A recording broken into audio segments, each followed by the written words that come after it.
ठीक है। सो ये वाली बुक है, मैंने क्लासरूम पे अपलोड करी हुई है। ठीक है, मैं एक दफ़ा इसको दोबारा ओपन कर लेता हूँ। तो हम लोग जो है वो आज इस बुक के थ्रू पढ़ेंगे। ठीक है, इसमें बहुत आसानी से और बहुत छोटे छोटे टेक्स्ट जो है ना वो डिफाइन हुए हुए हैं। तो आप लोग जब इसको गो थ्रू करेंगे ना तो समझ लें कि आप लोगों के लिए एक सिंपल करके इसमें नोट्स बने हुए हैं।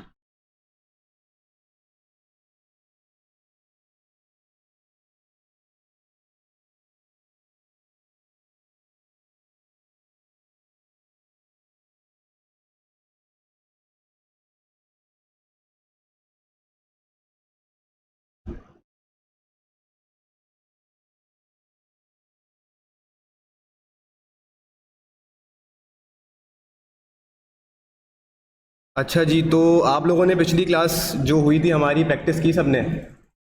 कुछ मसला आया, कुछ परेशानी हुई?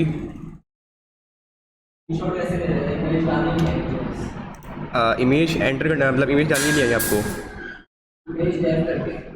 अच्छा, शॉर्टकट की से। चले मैं आपको बता देता हूँ। बाकी सब टैग्स वगैरह आप लोगों ने पढ़े, समझ में आए? अच्छा जी, बुक जो है ओपन क्यों नहीं हो रही?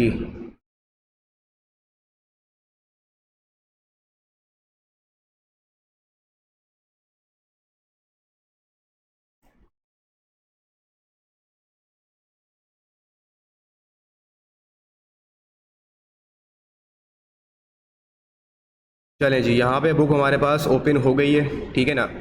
अच्छा, तो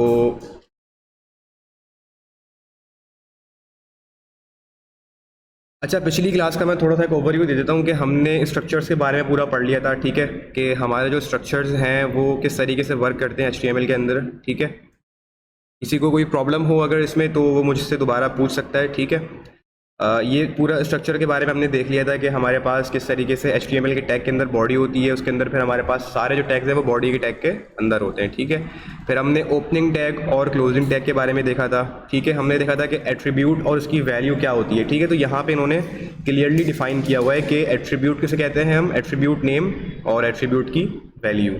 ठीक है ना? तो यहाँ पे आपको सारी की सारी चीज़ें जो है ना वो आसानी से जो है यहाँ पे मिल जाएंगी। ठीक है, अच्छा, उसके बाद हमने बॉडी के टैग के बारे में देखा था, हेड के टैग के बारे में देखा था और हमने टाइटल के टैग के बारे में देखा था। ठीक है, अच्छा, और अब हम चलते हैं थोड़ा सा आगे की तरफ। ठीक है, और इसमें हम लोगों ने और क्या चीज़ देखी थी? अच्छा, हेडिंग्स के बारे में हमने पढ़ लिया था, आप लोगों को याद होगा। ठीक है, अच्छा, अब लास्ट टाइम हमने क्या चीज़ देखी थी? हमने एक चीज़ देखी थी, अगर हमें बोल्ड करना हो उसके लिए हम कौन सा टैग इस्तेमाल करते हैं, आप लोग मुझे बता। ठीक है, स्ट्रॉन्ग का टैग इस्तेमाल करते हैं। ठीक है, अच्छा, हमारे पास ना एक और टैग होता है बी का। ठीक है, यहाँ पे अगर मैं बुक के ऊपर जाऊँ तो यहाँ पे आपके पास यहाँ पे शो हो रहा होगा बी का टैग। ठीक है ना? तो आप बी के टैग से भी इस्तेमाल कर सकते हैं। अब अगर मैं यहाँ पे लेट सपोज कोई भी एक पैराग्राफ लिखूँ, लॉरेम 10 वर्ड्स का। ठीक है, अब मैं इसके सेंटर में अगर कोई वर्ड बोल्ड करना चाह रहा हूँ तो मैं डायरेक्टली बी के टैग को एंटर करूँगा और जो मेरा जितना भी वर्ड है, जितने भी वर्ड के दरमियान में इसको रखूँगा वो मेरा बोल्ड हो जाएगा। ठीक है, अच्छा, अब लाइव सर्वर आप लोगों ने होपफुली सबने एक्सटेंशन इंस्टॉल कर ली होगी। तो लाइव सर्वर ओपन करने के लिए ओपन विद लाइव सर्वर पे हम क्लिक करते हैं तो हमारे पास जो पेज है वो डायरेक्टली यहाँ से ओपन हो जाता है। ठीक है,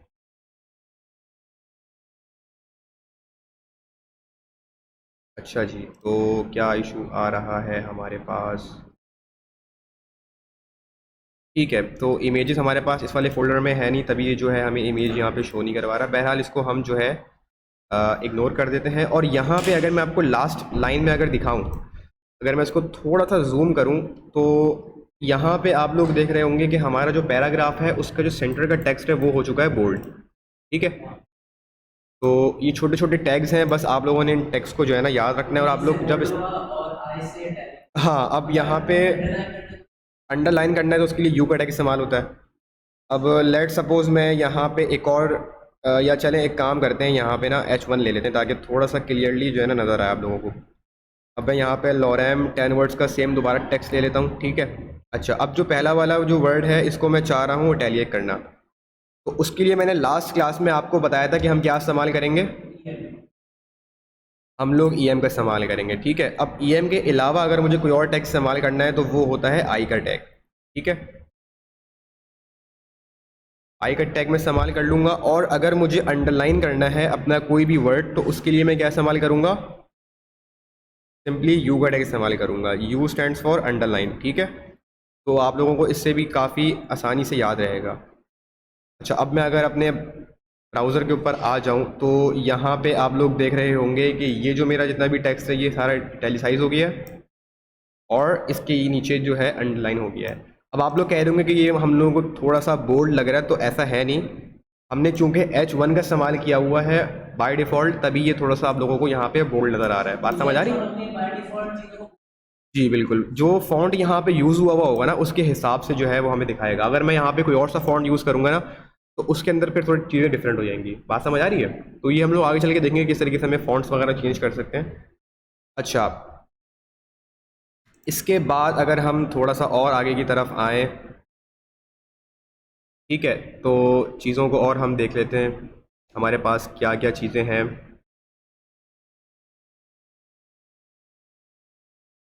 अच्छा, ये सारी चीज़ें हमारे पास हो गई थी।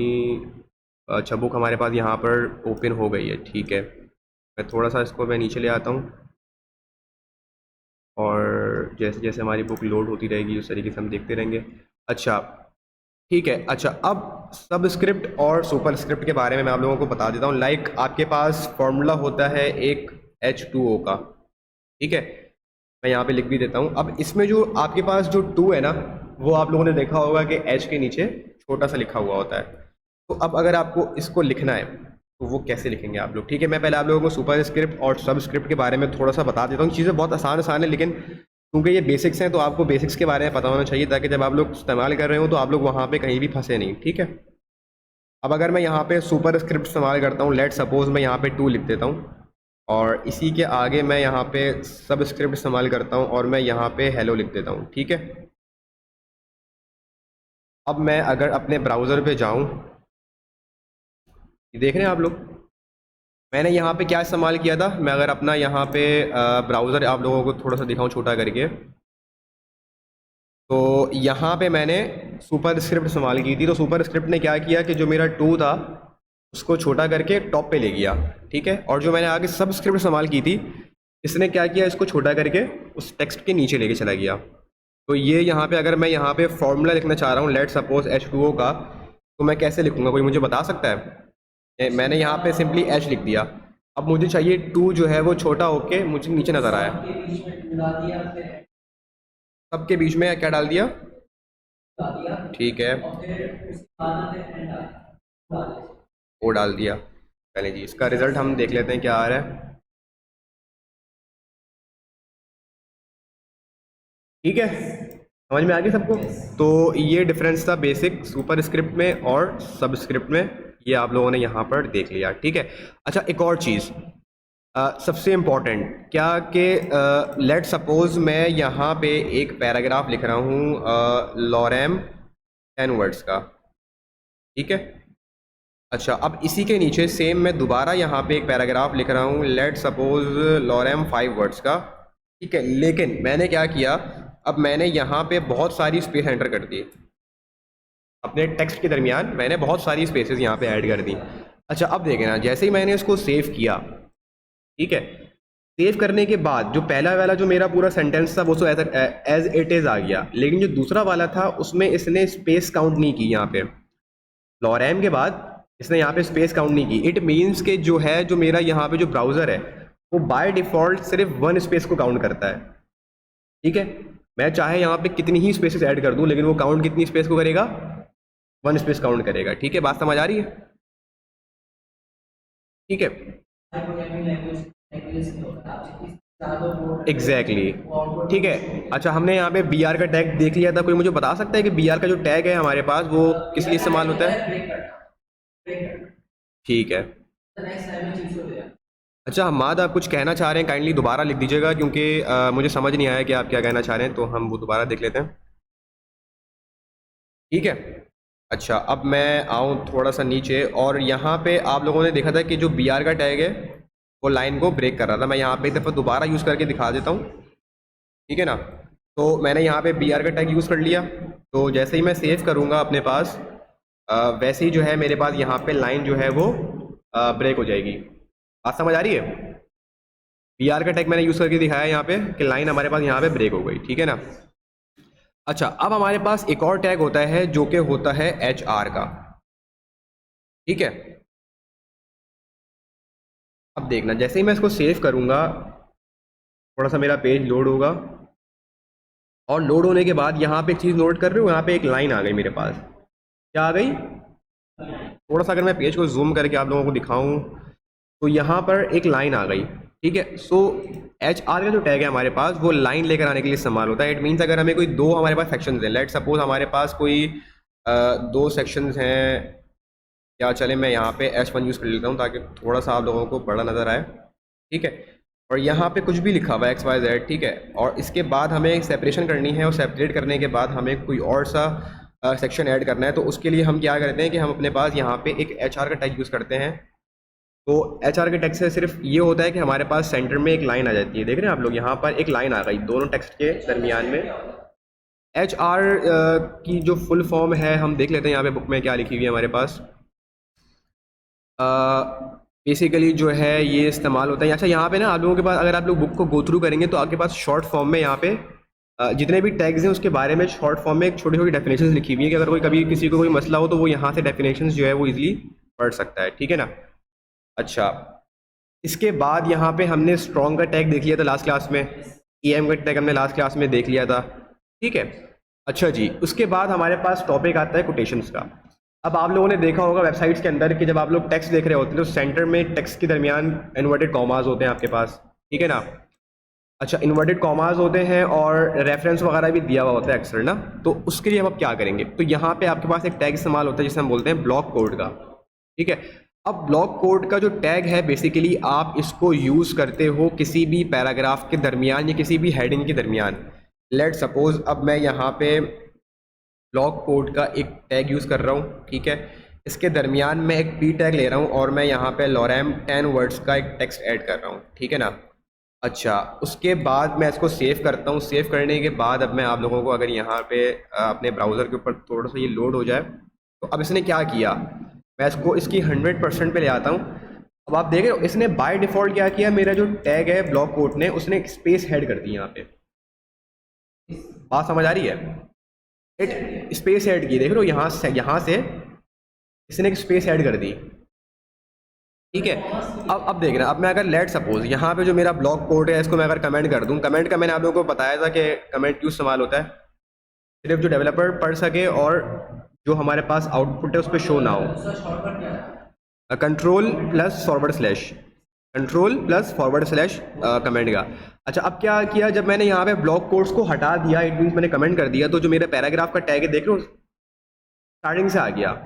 अब ब्लॉक कोड का हम इस्तेमाल क्यों करते हैं, देखो ब्लॉक कोड का इस्तेमाल हम इसलिए करते हैं कि इसके साथ एक टर्म इस्तेमाल होती है साइट, ठीक है।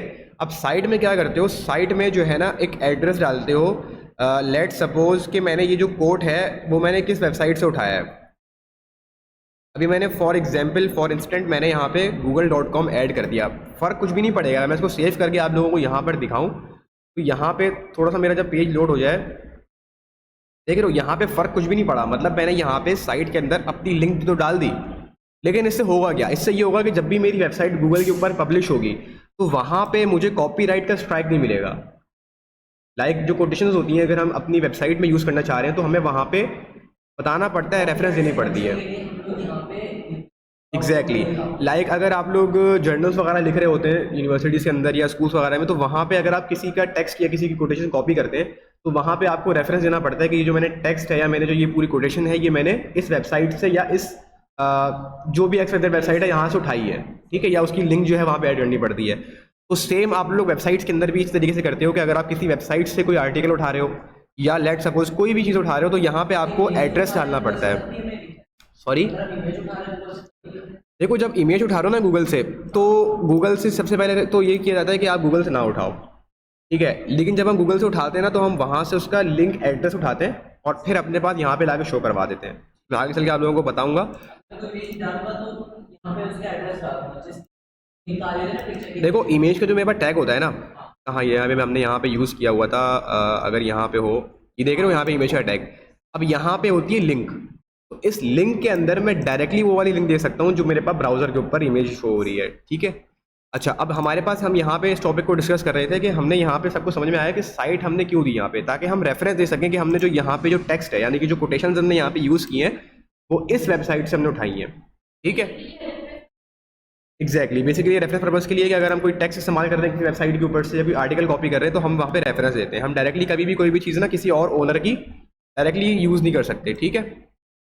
गूगल हमें ये चीज़ अलाउ नहीं करता, ठीक है। अच्छा, एक और हमारे पास टैग इस्तेमाल होता है सिंपली अगर हमें किसी चीज़ को कोटेशन में लिखना है। लेट सपोज अब मैं यहाँ पे अगर एक पी टैग यूज़ करूँ और पी टैग के अंदर लेट सपोज मैं 5 वर्ड्स का ले लेता हूँ, ठीक है। अब मुझे क्या करना है कि मेरे पास जो सेंटर का टेक्स्ट है ना, उसको मैं चाह रहा हूँ कि इन्वर्टेड कॉमास के अंदर थोड़ा सा हाईलाइट होकर नज़र आए, तो मैं यहाँ पे इस्तेमाल करूँगा क्यू टैग का, ठीक है। अब मैं लेट सपोज यहाँ पे जो मेरे पास डॉलर है, मैं चाह रहा हूँ कि यार ये इन्वर्टेड कॉमास के अंदर मुझे यहाँ पे शो हो। तो देखना, जैसे ही मैंने इसको सेव किया, सेव करने के फ़ौरन बाद जो है यहाँ पे जो डॉलर था मेरे पास वो इन्वर्टेड कॉमास के अंदर आ गया। अच्छा, अब जो चीज़ इन्वर्टेड कॉमास के अंदर आ गई ना, इट मीन्स कि ये पूरी एक कोटेशन है। हाँ, समझ आ रही है। अगर मैं चाह रहा हूँ कि थोड़ा सा अलग करके दिखाना, मैंने पूरा पैराग्राफ लिखा और पैराग्राफ के सेंटर में मैं चाह रहा हूँ अपनी कोटेशन को ऐड करवाना, तो मैं क्यू टैग के थ्रू यहाँ पे कोटेशन अपनी ऐड करवा सकता हूँ, ठीक है। जी जी जी।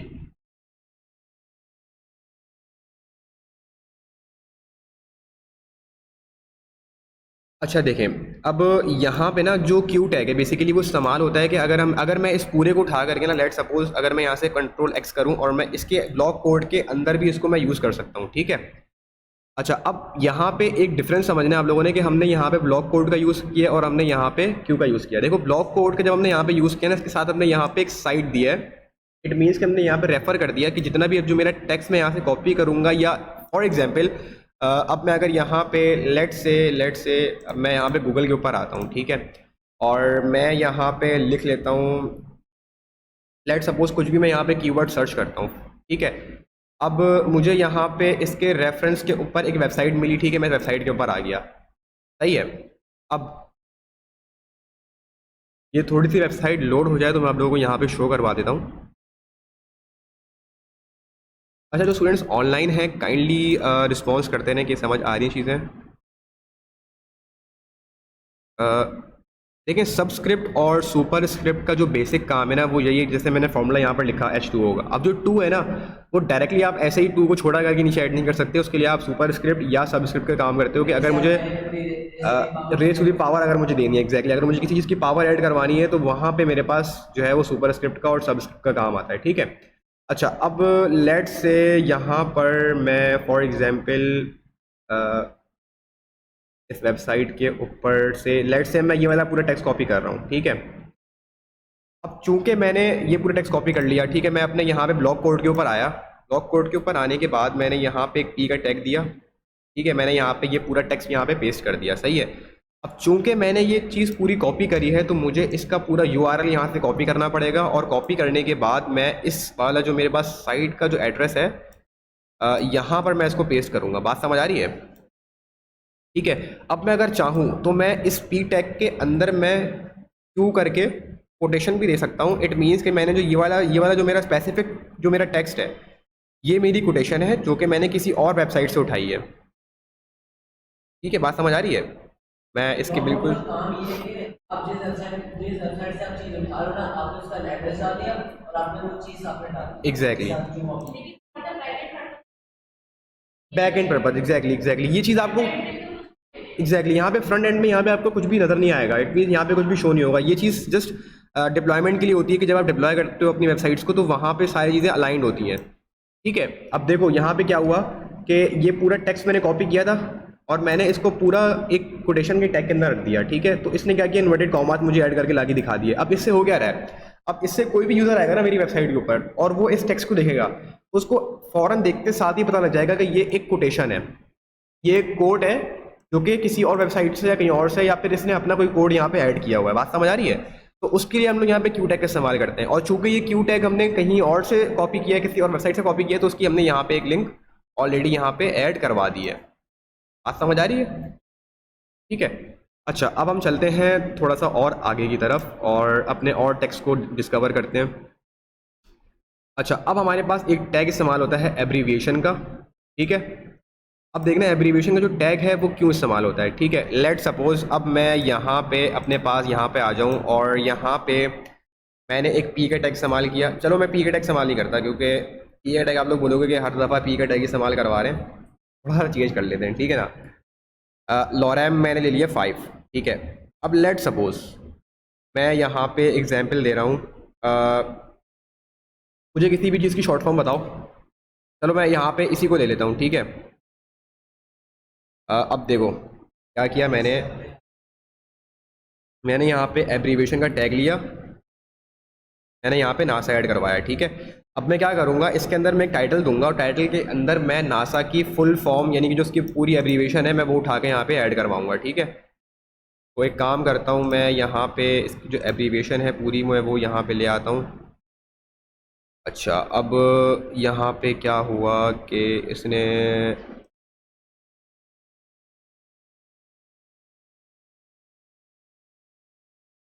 एग्रीगेशन में करके पहले टाइटल के अंदर एग्रीगेशन या किसी चीज़ का और फिर टाइटल के अंदर उसकी फुल फॉर्म मैंने ऐड करवा दी, ठीक है। तो यहाँ पे मैंने H1 लिया, H1 के अंदर मैंने यहाँ पे लॉरैम लिखा हुआ है और एब्रीविएशन का मैंने टैग इस्तेमाल किया और इसके दरमियान में मैंने इसकी पूरी फुल फॉर्म ऐड करवा दी। देन मैंने यहाँ पे इसकी शॉर्ट फॉर्म रखी हुई है, ठीक है। अब देखना जैसे ही मैं यहाँ पे सेव करता हूँ, मैंने सेव किया, सेव करने के बाद थोड़ा सा मेरा ब्राउज़र लोड होगा, ठीक है। देख रहे हो यहाँ पर जैसे ही मैंने होवर किया, होवर का मतलब समझते हो, यानी कि मैं अपने माउस का अगर कर्सर जैसे ही मैं इसके ऊपर से गुजारूंगा या गुजारने के अलावा अगर मैं इस पर ठहराऊंगा तो द मोमेंट उसने फ़ौरन मुझे यहाँ पे इसकी फुल फॉर्म शो करवा दी। बात समझ आ रही है? तो एब्रीविएशन के टैग का जो यूज़ होता है वो यही होता है। एग्रीगेशन जो हमने नासा लिखा है वो आपको शो जाएगा। एग्जैक्टली और अगर हमें ये दिखाना है कि हम पॉइंटर डाल के फुल फॉर्म लिखा है तो एग्जैक्टली फुल फॉर्म तो एब्रीविएशन का टैग जो बेसिकली इस्तेमाल होता है वो आप लोगों ने देखा कि फुल फॉर्म शो करवाने के लिए इस्तेमाल होता है, कि जब भी यूज़र कर्सर लेके जाए इसके ऊपर तो उसको फ़ौरन वहाँ पे नज़र आ जाए कि इसकी जो फुल फॉर्म है वो क्या इस्तेमाल हुई हुई है, ठीक है। अभी डिपेंड करता है कि आप लोग चाह रहे हो फुल फॉर्म यूज़ करना अपनी वेबसाइट के ऊपर या फिर नहीं चाह रहे। अच्छा, HTML4 जब आई थी हमारे पास HTML से 5 से पहले, तो वहाँ पे हमारे पास ये टैग इस्तेमाल होता था, देख रहे हो एक्रोनियम का टैग जो है वो हमारे पास इस्तेमाल होता था। लेकिन जब HTML5 आई तो जो है इसके बाद जब चेंजेस हुई तो इसने डायरेक्टली एब्रीविएशन के टैग को यहाँ पे इस्तेमाल करवा दिया, ठीक है। अच्छा, में से होती है। एक्रोनियम जो है वो समझ लो कि इसी को कहते हैं कि लाइक फुल फॉर्म इसकी किसी भी चीज़ की अगर हमें ऐड करवानी है ना तो उसके लिए पहले ये टैग इस्तेमाल होता था। लाइक हम लोग एक्रोनियम ऐड करवाते थे और फिर हम सेम इसी तरीके से देखो यहाँ पे यूज़ हुआ हुआ है, यहाँ पे देख रहे हो ये बुक के अंदर, यानी कि ये बुक मतलब ये सारी की सारी चीज़ें आपको डिफाइन करती है कि HTML4 के अंदर क्या टेक्स्ट थे। लाइक अगर किसी ने इंटरव्यू में आपसे पूछ लिया कि भाई HTML4 जब हमारे पास आई थी तो उसमें एब्रीविएशन के टैग से पहले हम क्या यूज़ करते थे लाइक HTML4 के अंदर, तो आप उसको बता सकते हो कि हम एक्रोनियम का टैग इस्तेमाल करते थे। उनका एक ही काम दोनों का काम एक ही है, दोनों का काम एक ही है, जस्ट जो है उस सिंटेक्स का फ़र्क है आपके पास। बात समझ आ रही है? ठीक है, तो ये आप लोगों ने यहाँ पर देख लिया। अच्छा, उसके बाद हमारे पास आती है साइटेशंस एंड डेफिनेशंस। लाइक अब देखो अगर कोई चीज़ है, साइटेशन समझते हो, लाइक अगर मैं कोई चीज़ यहाँ पे ऐड करवाना चाह रहा हूँ और फॉर एग्जांपल लेट सपोज यहाँ पे मैं एक पी के टैग का इस्तेमाल कर लेता हूँ, ठीक है, और 10 वर्ड्स में ले लेता हूँ और इसके दरमियान में चाह रहा हूँ कि थोड़ी सी साइटेशंस आ जाएं, ठीक है। और साइटेशन के अंदर मेरा जो ये टेक्स्ट है आगे वाला पूरा, ये एक साइटेशन के अंदर है आगे मुझे शो हो। तो जैसे ही मैं इसको सेव करूँगा तो सेव करने के बाद देखना, देख रहे हो थोड़ी सी मैं यहाँ पे स्पेस दे देता हूँ। तो इसने क्या किया, इसने इटैलिसाइज करके मुझे ला करके यहाँ पर दिखा दिया, ठीक है। इसको आप ऐसे भी यूज़ कर सकते हो कि आपने यहाँ पे आई के टैग का यूज़ कर लिया, बात एक ही है, जस्ट यहाँ पे अच्छा अब आप लोग कह रहे होगे कि यार साइट का जो टेक्स्ट है मेरा वो भी वही काम कर रहा है जो कि मेरा आई का टैग इस्तेमाल कर रहा होगा या मेरा EM का टैग है। तो देखो इस चीज़ को समझना बहुत ज़रूरी है कि जब भी आप किसी भी वेबसाइट के ऊपर जाते हो, लेट से मैं चला गया यहाँ पे इस वेबसाइट के ऊपर। अच्छा, अब मैं ना यहाँ पे डायरेक्टली अगर मैं सर्च करता हूँ साइट, ठीक है, तो साइटेशंस जो मेरी वेबसाइट के अंदर ऐड हुई भी होंगी ना उस टैग को वो रेफर करेगा और उस टैग के अंदर जितना भी मेरा टेक्स्ट कंटेंट होगा ना वो मुझे यहाँ पे ला करके ऊपर शो के रिजल्ट में ला के मुझे यहाँ पे शो करवा देगा। बात समझ आ रही है मेरी? आपका साइटेशंस की जितने भी जो टैग्स है ना, पर्टिकुलर टैग्स, आपका साइटेशन का टैग हो गया या आपका जो कोटेशंस है एग्जैक्टली, तो इन टैग्स की हेल्प से आप अपनी जो वेबसाइट है उनकी रैंकिंग को बढ़ा सकते हो। सर्च इंजन ऑप्टिमाइजेशन जब आप अपनी वेबसाइट की करते हो तो उसमें आपकी वेबसाइट फिर आहिस्ता आहिस्ता टॉप पे आती है। यूं है कि साइंस का काम ये होता है कि जैसे गूगल में कोई भी वर्ड लिखेगा ना, इस आर्टिकल में वर्ड जो है ना वो उसी के बारे में रेफरेंस कर देगा। एग्जैक्टली हमारी वेबसाइट टॉप पे आना शुरू हो जाएगी। सॉरी, देखें आई का जो टैग है ना हमारे पास, वो सिंपली जो वर्ड है ना हमारा उसको करता है इटैलिसाइज। ठीक है, अब जो साइटेशन का टैग है ना, इट मीन्स कि यहाँ पे मैं कोई साइटेशंस ऐड कर रहा हूँ। ठीक है, इस वेबसाइट या इस टेक्स्ट के अंदर मैं कोई साइटेशंस ऐड कर रहा हूँ और वो साइटेशंस पर्टिकुलर जो है ना, जब मैं यहाँ पे अपनी वेबसाइट के ऊपर सर्च करूँगा, किसी भी वेबसाइट के ऊपर अगर मैं यहाँ पे अगर मैं इसकी पेज सोर्स पे जाऊँ और यहाँ पे मैं अगर चेक करूँ कि इन्होंने साइटेशंस का टैग इस्तेमाल किया हुआ है नहीं किया हुआ, जैसे अगर आप लोग यहाँ पे फॉर एग्जांपल जब आप लोग गूगल के ऊपर जाते हैं और कोई आंसर सर्च करते हैं डायरेक्टली, तो आप लोगों ने अक्सर देखा होगा कि आप लोगों के जो रिजल्ट्स आते हैं वो सिमिलर आ रहे होते हैं। अगर यहाँ पे कोई टैग मेरे पास यहाँ पे इस्तेमाल हुआ हुआ या कोई सर्च में इस्तेमाल हुई हुई चीज़ें, तो मैं यहाँ पे अगर सर्च करूँ तो इन्होंने डायरेक्टली तो बेसिकली इन्होंने डायरेक्टली जो है इस वेबसाइट के अंदर साइटेशंस के टैग नहीं यूज़ किए हुए। ठीक है, तो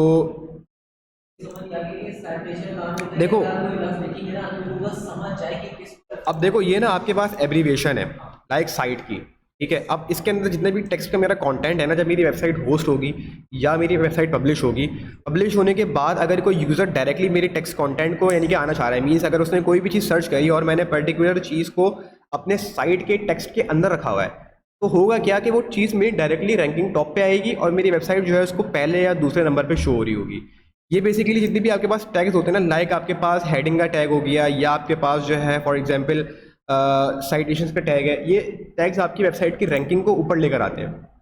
ठीक है, अच्छा अब जैसे आपके पास यहाँ पे एक टैग है डेफिनेशन का, तो अगर कोई यूज़र मेरी वेबसाइट के ऊपर डायरेक्टली कोई डेफिनेशन को सर्च करना चाह रहा है तो वो डायरेक्टली वहाँ पे डेफिनेशन लिखेगा और मेरी जो वेबसाइट के अंदर जितनी भी मेरा ये वाला जो पार्ट है डेफिनेशन का, ये डायरेक्टली उसको ऊपर शो हो जाएगा।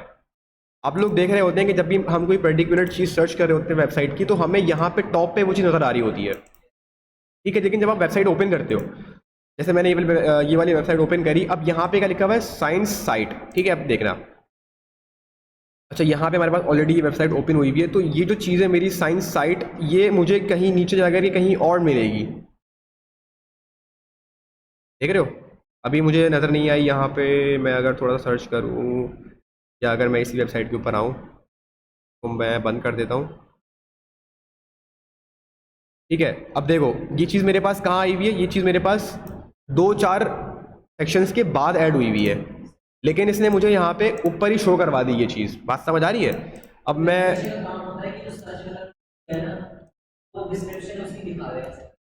हाँ एग्जैक्टली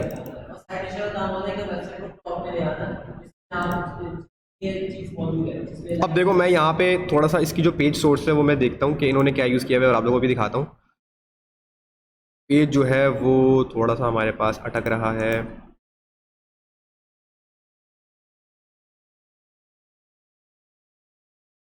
तो दोबारा ओपन कर लेते हैं।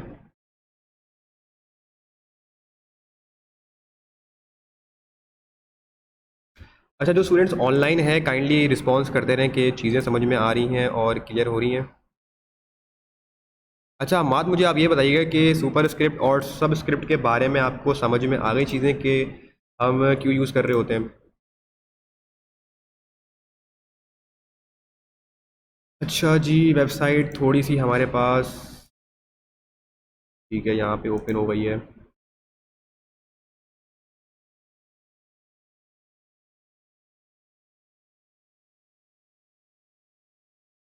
ठीक है, आ गई आपको समझ में। अच्छा यहाँ से ना अगर आपको अपनी वेबसाइट के ऊपर अगर मेरे पास यहाँ पे पेज है और आप लोग बोल लोगे मैं भी यहाँ पे क्या कर रहा हूँ, तो लेट सपोज आपने यहाँ पे कुछ भी वर्क किया अपने पास, ठीक है, और अब आप लोगों के पास यहाँ पे ना लेट सपोज कोई एरर आ रहा है, मतलब कुछ चीज़ काम नहीं कर रही, तो आप लोग उसको कैसे देखेंगे? आपने राइट क्लिक करना है, राइट क्लिक करने के बाद यहाँ से इंस्पेक्ट के ऊपर आना है, ठीक है। इंस्पेक्ट के ऊपर आने के बाद आप लोगों को ना इस पूरे पेज के ऊपर आप लोगों ने जितना भी कंटेंट ऐड किया हुआ है ना, वो सारा यहाँ पे आप लोगों को शो हो जाएगा। तो अब आप लोग यहाँ पर देख रहे हैं, जैसे ही मैं इसके ऊपर होवर कर रहा हूँ तो लेफ्ट साइड पे जो मेरा यहाँ पे जितनी भी मेरी इमेजेस हैं उसके ऊपर हाईलाइट हो रहा है। इट मीन्स कि इस टैग के अंदर मैंने इस इमेज को यूज़ किया हुआ है और इसके अंदर कुछ मिस्टेक है या कुछ इमेज यहाँ पे गायब है जो मेरे पास यहाँ पे ये शो नहीं हो रहा। अच्छा, यहाँ पर ना ऊपर यहाँ पे एक आपके पास समझ लें एक बटन है क्लिक करने के लिए। अब जैसे मैं यहाँ पे आता हूँ और मैं यहाँ पे किसी भी पर्टिकुलर एलिमेंट के ऊपर क्लिक करता हूँ तो वो उस पर्टिकुलर एलिमेंट के ऊपर जो टैग मेरे पास यहाँ पे यूज़ हुआ है ना वो उसके ऊपर ले जाएगा मुझे। आप लोग देख रहे हैं यहाँ पे इस जगह पे मेरे पास आई का टैग इस्तेमाल हुआ है। तो आप लोग डायरेक्टली एनालाइज कर सकते हैं वेबसाइट को और चेक कर सकते हैं कि इस वाले ऑब्जेक्ट को लेट सपोज यहाँ पे कौन सा टैग इस्तेमाल हुआ है, तो यहाँ पे यू का टैग इस्तेमाल हुआ है। बात समझ आ रही है? इसी तरीके से आप डिफरेंट वेबसाइट्स के ऊपर जा करके ना जो है डिफरेंट चीज़ों को देख सकते हैं। अब मैं अगर यहाँ पे जाऊँ और यहाँ पे जाने के बाद लेट्स से यहाँ पे अगर हम चेक कर लें जस्ट कि इन्होंने कौन सा टैग इस्तेमाल किया हुआ है। अच्छा, तो इन्होंने बेसिकली यहाँ पे पैराग्राफ का टैग इस्तेमाल किया हुआ है, ठीक है। और इन्होंने यहाँ पे साइट का टैग इस्तेमाल नहीं किया, ठीक है। तो कोई बात नहीं, लेकिन हमें बेसिकली वर्किंग पता लग गई कि हम साइट के टैग का क्यों इस्तेमाल करते हैं। अच्छा, एक और चीज़, जब भी हम डेवलपमेंट करते हैं ना तो उसमें हमें इस चीज़ का भी ख्याल रखना पड़ता है कि जब हम प्रोफेशनली एक वेबसाइट बना रहे हैं तो उसके जो जितना भी लेआउट है पूरा वो प्रॉपरली जो है ना अंडरस्टैंडेबल हो।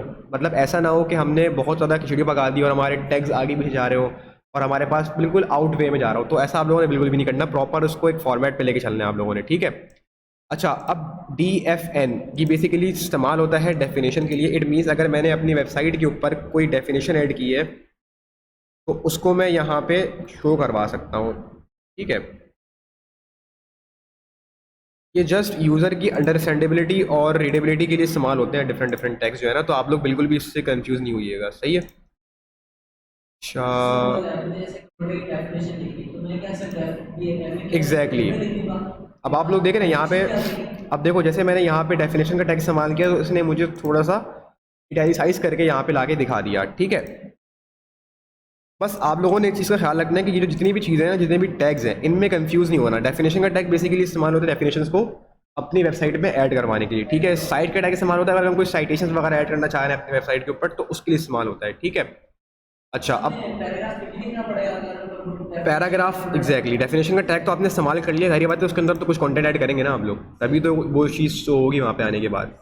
अच्छा, अब अगर आप लोगों को कोई एड्रेस शो करना है, अच्छा देखो ये जो टैग्स है ना सारे, ये इसे हम बोलते हैं बेसिकली सिमेंटिक टैग्स, ठीक है।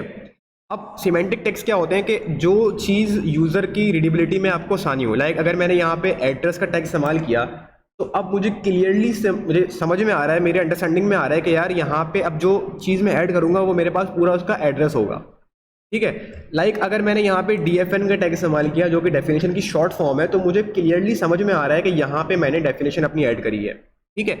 सेम अगर मैंने यहाँ पे साइट का टैग इस्तेमाल किया तो मुझे समझ में आ रहा है कि यार यहाँ पे अब मैंने साइटेशंस को ऐड करना है या मैंने साइटेशंस को यहाँ पर ऐड किया। तो सिमेंटिक टैग कौन से टैग होते हैं? वो टैग जो कि फॉरन रीडेबिलिटी में मुझे समझ में आ रहे हो एट अ टाइम के वो चीज़ मैं यहाँ पे क्या ऐड करना चाह रहा हूँ। लाइक ये जितने भी टैग्स हैं आपके पास यहाँ पे, ये अगर मैं एड्रेस के टैग की बात करूँ तो ये एक सिमेंटिक टैग है। इट मीन्स कि इसको पढ़ते साथ ही मुझे समझ में आ रहा है कि ये टैग किस लिए इस्तेमाल किया गया है।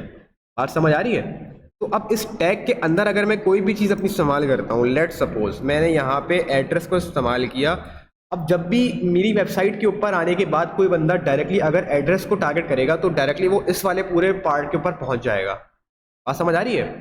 मतलब मेरी वेबसाइट के ऊपर से समझ लेंगे फिल्टराइजेशन हो गई, फिल्टर हो गई मेरी वेबसाइट। लाइक सपोज अगर कोई बंदा किसी वेबसाइट के ऊपर आया और बहुत सारा यहाँ पे कंटेंट लिखा हुआ है, उसको उस कंटेंट से गर्ज नहीं है, उसको डायरेक्टली गर्ज है एड्रेस से, तो वो डायरेक्टली एड्रेस सर्च करेगा मेरी वेबसाइट के ऊपर जाने के बाद, तो मुझे उस पेज के ऊपर जो एड्रेस है पर्टिकुलर वहाँ पे लाके वो चीज़ पॉइंट कर देगी, ठीक है। अब लेट सपोज मैं यहाँ पे पी के टैग इस्तेमाल कर रहा हूँ और पी के टैग के अंदर मैं लेट सपोज कुछ भी इस्तेमाल कर रहा हूँ, यहाँ पे मैं अपना एड्रेस दे देता हूँ, ठीक है। अब मैं इसको अगर सेव करके आपको दिखाऊँ अपने ब्राउज़र के ऊपर तो यहाँ पे मेरे पास एड्रेस शो हो गया, ठीक है। बात समझ आ रही है? डिफरेंट टैग्स आपकी रीडेबिलिटी के अंदर और जो है अंडरस्टैंडिंग में काम करते हैं। बात समझ आ रही है? अच्छा ये किस तरह काम होता है एग्जाम्पल? देखो, अब जैसे यहाँ पे ना, यहाँ पे उन्होंने शो करा हुआ है।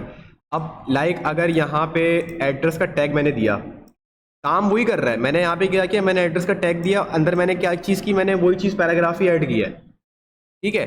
लेकिन चूंकि जब मैं डेवलपमेंट कर रहा हूँ, जब मैं यहाँ पे डिप्लॉयमेंट कर रहा हूँ, तो उसको फौरन वहाँ पे चीज़ पता लग रही है कि ये जो एड्रेस का टैग यहाँ पे इस्तेमाल हुआ है, इसका एक खास पर्पज़ है।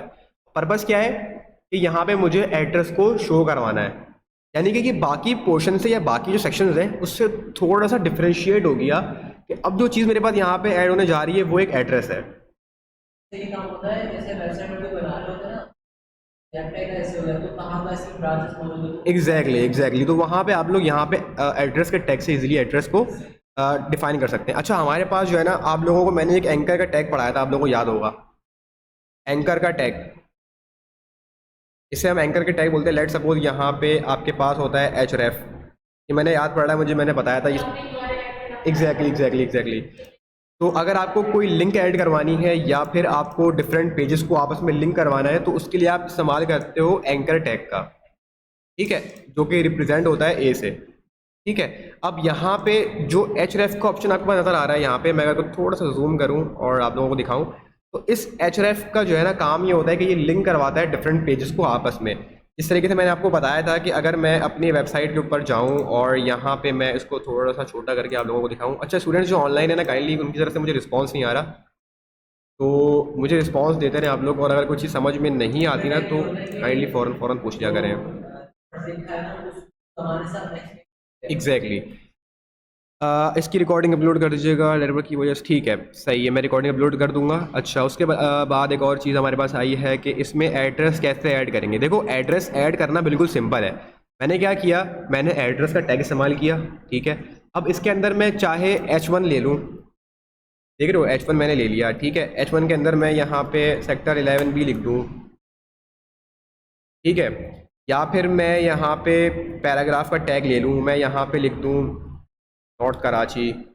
तो इट्स अप टू यू कि आप लोग किस तरीके से यहाँ पे एड्रेस को ऐड करवाना चाह रहे हो। अब मैं इसको अगर सेव करूँगा, सेव करने के बाद देख रहे हो मेरे पास यहाँ पे चीज़ें शो हो गई, सेक्टर 11 भी आ गया। होता है कि ब्रांच आपकी कहाँ मौजूद है वहाँ पे आपका एग्जैक्टली ठीक है। अच्छा, अब हम यहाँ पे बात कर रहे थे एच की। तो अगर मुझे यहाँ पे डायरेक्टली लिंक करवाना है कोई भी एक सेक्शन को, लाइक मेरे पास यहाँ पे होता है होम, ठीक है, मैं इसी को कॉपी कर लेता हूँ, ठीक है। कॉपी करने के बाद मैं इसी को एक दो बार नीचे पेस्ट कर देता हूँ।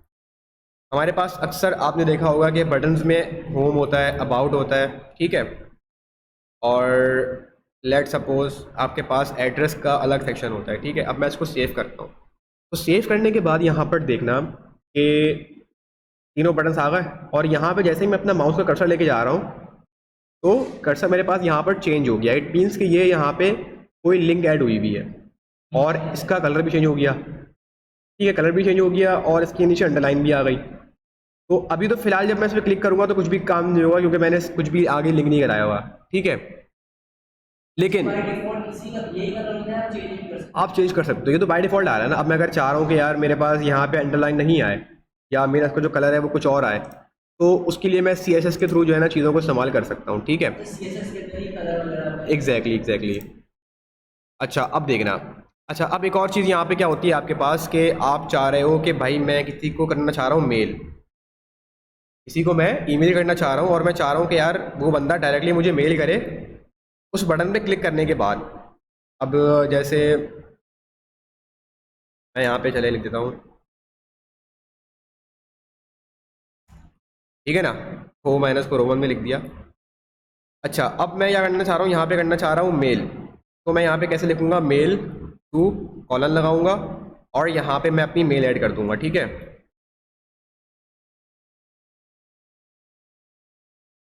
ठीक है, अब मैं इसको सेव करता हूँ, ठीक है। सेव करने के बाद यहाँ पे ब्राउज़र के ऊपर देखना। अब जैसे ही मैं इस पर क्लिक करूँगा, ठीक है, जैसे मैंने इस पर क्लिक किया, क्लिक करने के बाद इसने ऑटोमेटिकली मुझे रीडायरेक्ट कर दिया कि मैं डायरेक्टली मेल करना चाह रहा हूँ अपने मेल, जो मेल की मेरे पास ऐप है विंडोज़ के अंदर, मैं उससे करना चाह रहा हूँ मेल, या फिर मैं गूगल क्रोम या किसी और क्रोम को यूज़ करते हुए अपनी मेल करना चाह रहा हूँ। तो जैसे ही मैं जैसे हम तो चीज फॉलो करते हैं पीडीएफ के अंदर डालना है या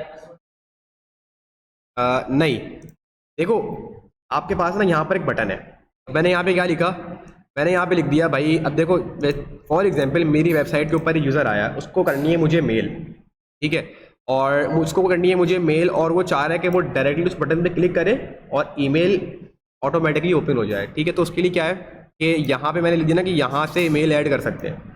तो अब बंदा यहाँ पर आया फॉर एग्जाम्पल वेबसाइट के ऊपर, अब उसने देखा कि यार यहाँ से मेल ऐड कर सकते हैं, यहाँ पे उसने देखा, उसने यहाँ पे क्लिक कर दिया।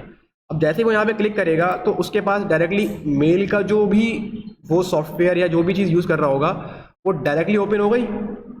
ओपन होने के बाद जो सेंडर है, यानी कि जो मेल करनी है, वो डायरेक्टली ईमेल एड्रेस मेरे पास यहाँ पर ऐड होके आ गया। आप समझ रहे हो, ये जस्ट इसलिए होता है कि अगर आप मेल डायरेक्टली ऐड करवाना चाह रहे हो। ये ना इजी होगा इसके आप कॉपी करोगे एग्जैक्टली, ठीक है। ये ये सारे जो बटन आ रही है और एच आर ई एफ के अंदर एक यही होता है कि आपने क्लिक कर दिया वही चीज़ एग्जैक्टली अब देखो यहाँ पे लेट सपोज मैंने कोई लिंक नहीं दी भी ना, अब मैं यहाँ पे लेट सपोज मैं आपको यहाँ पे ना लिंक ऐड करवा के दिखा देता हूँ ताकि आप लोगों की जितनी भी कन्फ्यूजन है वो थोड़ी सी दूर हो जाए, ठीक है। अच्छा, अब एक काम कर लेते हैं, इसी वेबसाइट की ना मैं लिंक ऐड करवा देता हूँ, ठीक है ना। मैं यहाँ से कॉपी करता हूँ, ठीक है। कॉपी करने के बाद मैं आता हूँ अपने href के अंदर, ठीक है। अब मैं चाह रहा हूँ कि जो मेरा अबाउट का ऑप्शन है, अबाउट के ऑप्शन में जब मैं क्लिक करूँ तो मेरे पास ये वाला पेज ओपन हो। तो मैंने वहाँ से उसकी यूआरएल कॉपी करी, यहाँ पे जाके मैंने पेस्ट कर दिया, मैंने कर दिया उसको सेव, ठीक है। अब मैंने जब उसको सेव कर दिया, थोड़ा सा मेरा पेज लोड हो जाए फिर मैं आपको दिखाता हूँ। अब जैसे ही मैंने एड्रेस के ऊपर क्लिक किया, अच्छा तो अच्छा नहीं, अबाउट, सॉरी। तो जैसे ही मैंने अपने अबाउट के ऊपर क्लिक किया तो फ़ौरन इसने मुझे वो वाला पेज यहाँ पे ओपन करके लाके दिखा दिया। बात समझ आ रही है मेरी? तो एचएरएफ का काम क्या आपको समझ में आया कि लिंक करवाना। देखो वेबसाइट्स के ऊपर ना हर बंदा यानी कि जो भी डेवलपर है ना वो एंकर टेक का इस्तेमाल करता ही करता है। अब लेट सपोज यहाँ पे इन्होंने यहाँ पे डिफरेंट बटन्स ऐड करे हुए, लाइक बटन्स के अंदर यानी कि इन्होंने यहाँ पे कुछ चीज़ें ऐड करी हुई हैं। तो इन्होंने जितनी भी चीज़ें यहाँ पे ऐड करी हुई होंगी ना, इन्होंने एक एंकर का टैग इस्तेमाल किया होगा और उस एंकर के टैग के अंदर उन्होंने उस चीज़ को डायरेक्टली रेफर कर दिया होगा। जैसे मैंने आपको यहाँ पे दिखाया ना कि यहाँ पे जैसे मेरे पास मेल है, अब फॉर एग्जाम्पल इस वेबसाइट के ऊपर हम आते हैं और यहाँ पे इन्होंने पूरा मेल लिखा हुआ है, लेकिन अगर मैं यहाँ पे पूरा अपना ईमेल एड्रेस शो नहीं करवाना चाह रहा तो यहाँ पे मैं सिंपली क्या लिखूंगा कि click here to send an email. बंदा वहाँ पे क्लिक करेगा, क्लिक करने के बाद जो है डायरेक्टली वो जो है कहाँ पे पहुँच जाएगा, मेरे ईमेल पे पहुँच जाएगा, जिस तरीके से मैंने अभी आपको यहाँ पे दिखाया था, ठीक है। अब हम यहाँ पे एक दफ़ा देख भी लेते हैं कि इन्होंने क्या चीज़ यहाँ पे यूज़ करी हुई है। अच्छा देख रहे हो यहाँ पे इन्होंने क्या यूज़ किया हुआ है, एंकर और मेल टू का इन्होंने इस्तेमाल किया हुआ है। बात समझ आ रही है मेरी? तो हमने भी क्या चीज़ देखी, हमने भी सेम चीज़ करी थी। तो क्या हुआ था, जैसे ही किसी यूज़र ने उस पर क्लिक किया तो डायरेक्टली वो ईमेल बॉक्स जो है वो ओपन हो गया और फिर डायरेक्टली जो है वो वहाँ पे मेरे पास ईमेल तक पहुँच गया, ठीक है ना। अच्छा अब हम चलते हैं थोड़ा सा और आगे की तरफ। और अच्छा बोल्ड के टैग को हमने देख लिया, अच्छा यहाँ पे थे हम लोग, एड्रेस के टैग को हमने देख लिया। अच्छा इंसर्शन और डिलीशन, लास्ट टाइम जो मैंने पढ़ाया था वो मैंने पढ़ाया था डिलीशन के बारे में कि DEL का जो टैग इस्तेमाल होता है किसी भी चीज़ को अगर हमें डिलीट करना हो। अगर मैं अपनी वेबसाइट के ऊपर आऊँ, ये देख रहे हो यहाँ पे हमने जो यूज़ किया था, हाँ एग्जैक्टली तो यहाँ पे हमने यहाँ पे यूज़ किया था डेल के टैग का DEL।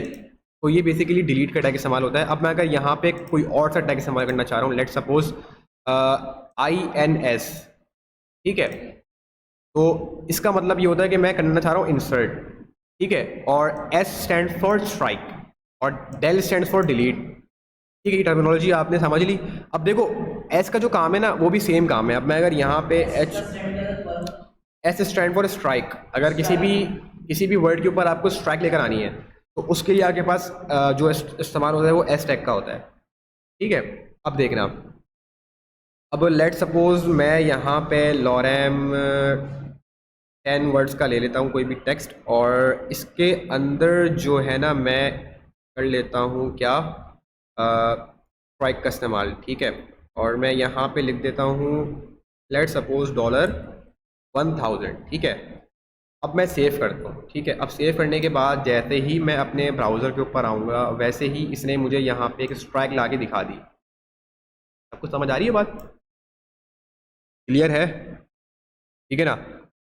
अब देखो स्ट्राइक तो मैंने ऐड कर दी। अब भाई मैं चाह रहा हूँ कि यार मैंने स्ट्राइक तो ऐड कर दी है लेकिन मैं इसकी जगह पर कुछ चीज़ इंसर्ट भी करना चाह रहा हूँ, ठीक है, तो उसके लिए इस्तेमाल होता है आपके पास INS का टैग।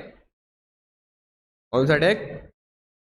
INS, ठीक है ना। अब इसकी जगह पे लेट सपोज मैं ऐड करना चाह रहा हूँ $500, ठीक है ना, और सेंटर में जो मेरे पास टेक्स्ट है मैं इसको रिमूव कर देता हूँ, ठीक है। अब मैं इसको सेव करूँगा और सेव करने के बाद देखना, देख रहे हो, अंडरलाइन अंडरलाइन होके आ गई और ये चीज़ मेरे पास यहाँ पे ऐड हो गई, ठीक है। ये जस्ट की वजह हम ये ज़्यादा सही रहेगा ऐसा इसके अलावा लीड के अलावा। हाँ देखो, दो टैग्स हैं आपके पास, आप दोनों को यूज़ कर सकते हो, इट्स अप टू यू, ठीक है ना। कुछ चीज़ें हैं जो कि HTML5 के अंदर ना नहीं आई है, लाइक HTML4 के अंदर आपके पास फॉर एग्जांपल अगर डेल का टैग यूज़ होता था, तो अब जब HTML5 आई तो उसमें आपके पास जो है वो एस का टैग यूज़ होने लगा। अच्छा, इसमें ना कुछ चीज़ें हैं लाइक HTML5 अब क्या चीज़ें सपोर्ट करती है HTML4 की और क्या चीज़ें नहीं करती। तो जैसे कि यहाँ पे जो चीज़ें मैं दो चीज़ें बता रहा हूँ ना, लाइक अगर यहाँ पे डेल का टैग और एस का टैग सेम काम कर रहा है, तो अब HTML5 के अंदर अगर एस का टैग आया, लेकिन HTML5 ने HTML4 के जो टैग है लाइक डिलीट का उसको सपोर्ट कर रहा है वो, यानी कि उसने सपोर्ट करना नहीं छोड़ा, तो हम दोनों चीज़ों को यूज़ कर सकते हैं।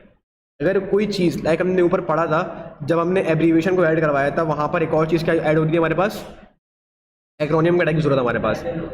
एक्रोनियम का टैग की जरूरत है, याद कर रहे हो, मैंने बताया था कि एक्रोनियम का टैग हमारे पास यूज़ हो रहा था। अगर मैं थोड़ा सा ऊपर आके आप लोगों को बताऊँ, ठीक है, ये देख रहे हो एक्रोनियम। तो अब ये टैग HTML5 सपोर्ट नहीं करता। अब मैं अगर अपने ब्राउज़र अपने VS कोड के ऊपर आऊँ और मैं यहाँ पे P का टैग इस्तेमाल करूँ और यहाँ पे लेट सपोज मैंने lorem 10 ले लिया। अब मैं आपको दोनों टैग्स यहाँ पे ना यूज़ करके दफ़ा बता देता हूँ। लाइक अगर यहाँ पे मेरे पास एब्रीविएशन मैंने यूज़ करी, ठीक है, एब्रीविएशन मैंने यूज़ करी, मेरे पास यहाँ पे एब्रीविएशन आ गई। अब मैं अगर एक्रोनियम का टैग इस्तेमाल करना चाह रहा हूँ ना, एक्रोनियम का, अब देखना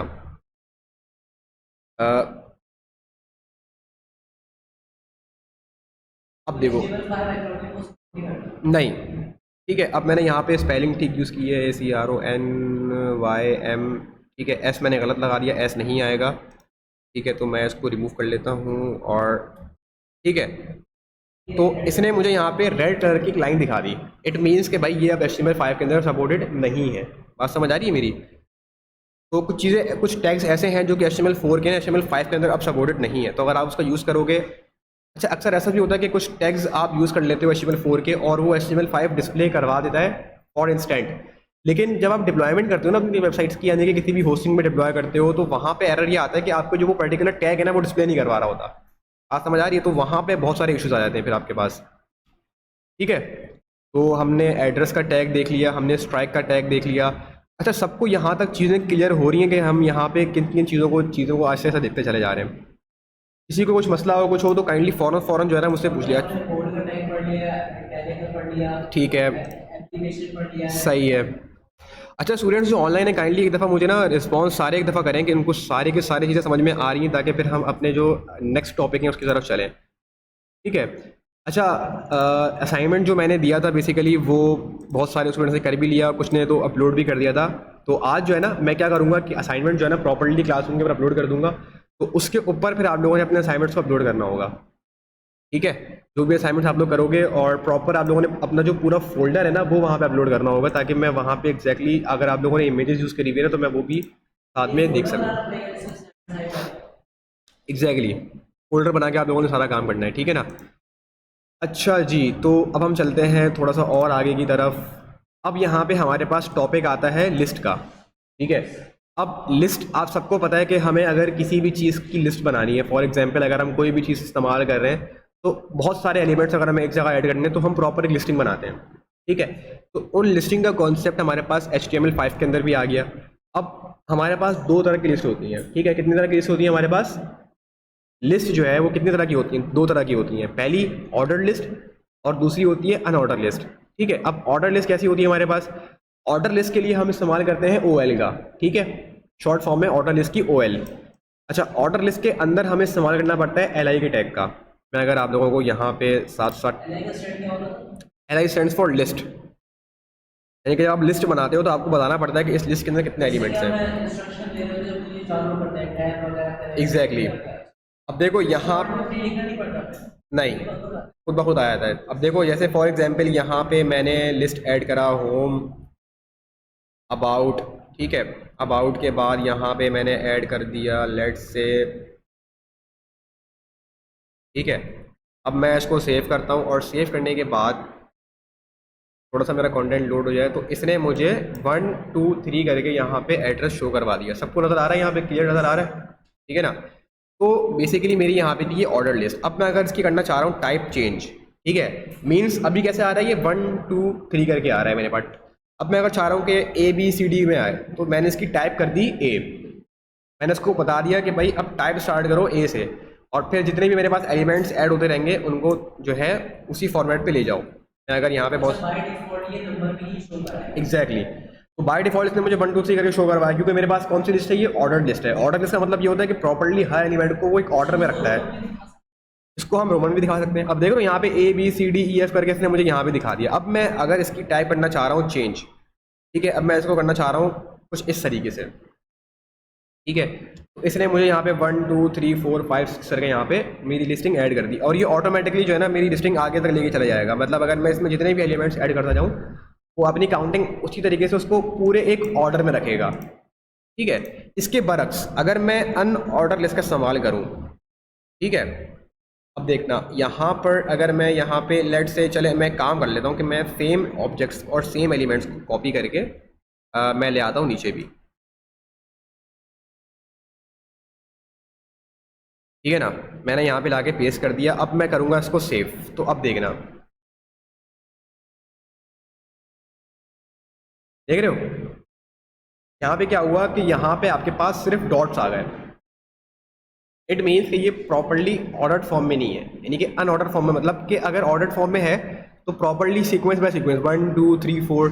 अनऑर्डर का मतलब, अनऑर्डर का मतलब इसके अंदर वो नंबर सिखाएगा एग्जैक्टली और अनऑर्डर के अंदर जो है एग्जैक्टली। एग्जैक्टली। अब मैं अगर इसकी करना चाह रहा हूँ टाइप को चेंज, ठीक है ना, मैं इसकी भी टाइप को इवन चेंज कर सकता हूँ, सही है। और मैं चाह रहा हूँ इसको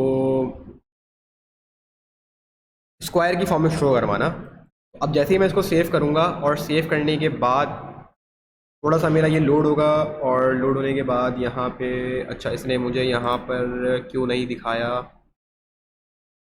मैंने इसको सेव कर लिया था, ठीक है। अच्छा ठीक है। सो हमने यहाँ पे ARE, ठीक है, हमने यहाँ पे सेम टर्मिनोलॉजी का यूज़ किया हुआ है। काम करते हैं हम थोड़ा सा पेज को दोबारा लोड करते हैं और फिर चेक करते हैं। लाइक अगर मैं अच्छा यहाँ पे हमने मिस्टेक करी हुई थी। अगर मैं यहाँ पे सर्कल के ऊपर आऊँ और मैं यहाँ पे सिर्फ सर्कल दूँ इसकी टाइप में, अब देखना यहाँ पे क्या हुआ कि यहाँ पे मेरे पास सिंपल सर्कल्स ऐड हो गए। मीन्स पहले क्या आ रहा था, पहले पूरे सर्कल फिल हुए हुए आ रहे थे, ठीक है। अब क्या हुआ, अब सर्कल एम्प्टी हुए हुए आ गए। अब इसी तरीके से यहाँ पे हमारे पास स्क्वायर भी होता है, ठीक है। अब मैं अगर यहाँ पे स्क्वायर ऐड करूँगा तो यहाँ पे मेरे पास स्क्वायर्स आ गए, देख रहे हो, सबको नज़र आ रहा है ये।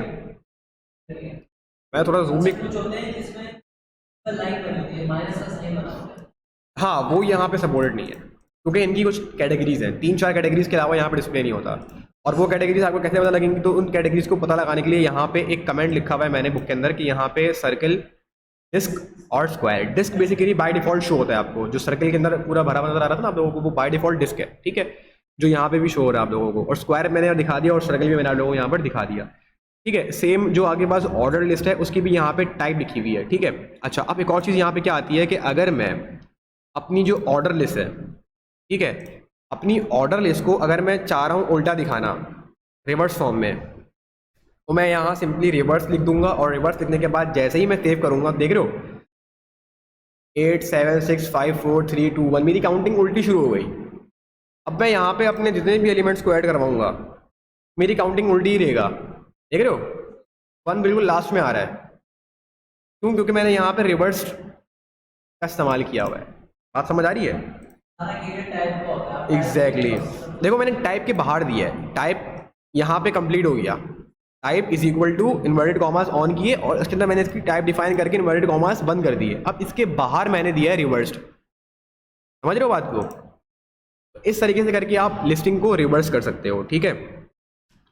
अच्छा अब आपके पास यहाँ पे आता है डेफिनेशन लिस्ट, यानी कि अगर आप प्रॉपर्ली कोई डेफिनेशंस वगैरह को ऐड करना चाह रहे हो तो उनको कैसे ऐड करवा सकते हो, ठीक है।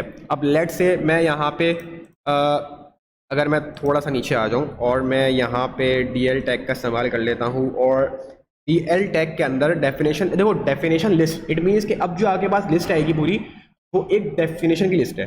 अब इस लिस्ट के अंदर मल्टीपल डेफिनेशन होंगे मेरे पास, बात समझ रहे हो, मल्टीपल डेफिनेशन मेरे पास होंगी। अब इसके लिए मेरे पास एक टैग इस्तेमाल होता है DF का, या फिर आप पहले ले लो DT का ले लो, चलो ठीक है। अब देखो DT के बारे में यहाँ पे क्या लिखा हुआ है, this is use to contain the term being defined. मतलब अगर आप किसी चीज़ को डिफाइन करना चाह रहे हो, लाइक अगर मैं यहाँ पे आपको फॉर एग्जांपल मैं यहाँ पे चले नासा ले लेता हूँ, ठीक है। अब मैं चाह रहा हूँ कि नासा के बारे में पूरी एक डेफिनेशन मेरे पास यहाँ पर ऐड हो, तो मैंने क्या किया, मैंने डेफिनेशन के अंदर DT ऐड किया, यानी कि अब मैं इसको डिफाइन करना चाह रहा हूँ। अब डिफाइन करने के लिए मैं क्या करूँगा, DD का इस्तेमाल करूँगा, ठीक है। अब मैं यहाँ पे लेट से लॉरेम 15 वर्ड्स का मैंने यहाँ पे ऐड किया, मैंने इसको सेव, देखो यहाँ पे लिखा हुआ है this is use to contain the definition, ठीक है। अब इसका मतलब क्या है कि जो डेफिनेशन यहाँ पे मैंने डिफाइन कर दी इस तरीके से कि भाई इस चीज़, इस वर्ड को या इस की वर्ड को अब मैं करना चाह रहा हूँ डिफाइन, और डिफाइन करने के बाद क्योंकि मुझे इसको डिफाइन भी करना होगा, देख रहे हो, बात समझ आई, सिंटेक्स, सिंटेक्स को समझो, नासा लिखा हुआ है। अब मैं यहाँ पे अगर कॉलन लगा दूँ, ठीक है, अब देखना, अब ये क्लियरली यहाँ पे इंडिकेट करेगा कि नासा है। अब इस नासा के बारे में मैं एक पूरी डेफिनेशन लिखना चाह रहा हूँ। अब आप लोगों ने अक्सर अपनी कॉपीज़ वगैरह के अंदर भी जब आप लोग डेफिनेशन वगैरह लिखते हैं, नोट्स वगैरह बनाते हैं या स्लाइड्स वगैरह बना रहे होते हैं, तो वहाँ पे किसी चीज़ को अगर आपको डिफाइन करना होता है, किसी भी टर्मिनोलॉजी को डिफाइन करना होता है, तो वहाँ पे आप उस टर्मिनोलॉजी की हेडिंग डालते हो, हेडिंग डालने के बाद थोड़ा सा आप स्पेस देते हो, और स्पेस देने के बाद फिर आप अपना पूरा टेक्स्ट लिखते हो। नोट्स बनाते हैं ना, हम लोग उसमें डालते हैं बंद करके, जैसे टर्म की डेफिनेशन डाल दी, डेफिनेशन करके अब यहाँ वन लगा दो, ये ऐसे ही करना है। यहाँ वन लगा दोगे तो क्या होगा कि यहाँ पे आपके पास वन शो हो जाएगा, यानी कि डेफिनेशन की जो लिस्ट है वो वन शो हो गई यहाँ पे। बात को समझ, चीज़ें बहुत सिंपल है, बिल्कुल जैसे कि आप अपने पास कॉपी में काम कर रहे होते हो या अपने पास वर्ड पे काम कर रहे होते हो ना, तो बिल्कुल यहाँ पे टेक्स्ट के तौर पे काम कर रहे ऐसा हो कि ऑटोमेटिक जगह पे किसी और के बारे में हो। देखो ऑटोमेटिकली टू नहीं आएगा यहाँ पे, क्यों, क्योंकि यहाँ पे आपने खुद डिफाइन किया है, ठीक है, यहाँ पे आपने खुद डिफाइन किया। अब मैं अगर चाह रहा हूँ यहाँ पे मल्टीपल डेफिनेशंस को ऐड करवाना, तो मैं क्या करूँगा, यहाँ पे मल्टीपल डेफिनेशंस के लिए मैं यहाँ पे फॉर एग्जांपल मैंने 3-4 मरतबा इसको डिफाइन कर दिया ना।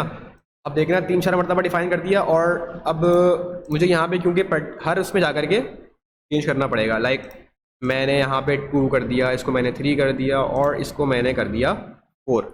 क्लियर का सारा काम ये डेफिनेशन की लिस्ट बनाने का, डीटी के अंदर जो टर्म डिफाइन करना है वो एग्जैक्टली डीटी के अंदर डेफिनेशन। तो ये बात यहाँ तक समझ आई, ठीक है, बोर तो नहीं हो रहे।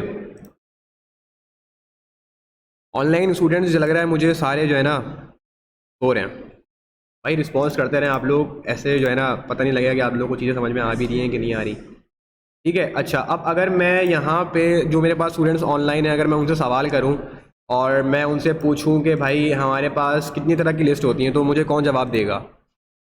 और फिजिकल स्टूडेंट्स में भी मुझे कोई भी जवाब दे सकता है कि भाई अगर मैं सवाल करूं कि भाई मेरे पास लिस्ट है और कितनी तरह की मेरे पास लिस्ट की कितनी टाइप्स हैं, 2 टाइप्स हैं, कौन कौन सी? ठीक है, ऑर्डर्ड एंड अनऑर्डर्ड, ठीक है, आप लोगों ने सही जवाब दिया।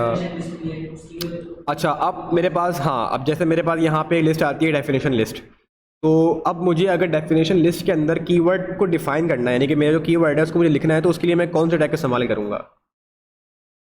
DT, सही है। और अगर मुझे डिफाइन करना है पूरा, यानी कि मुझे उसके बारे में पूरा बताना है, DD, ठीक है, ठीक है।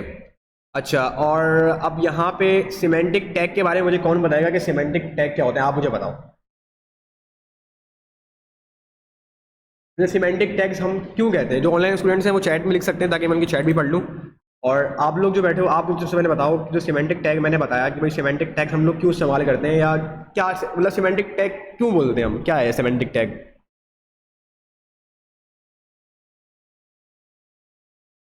नहीं,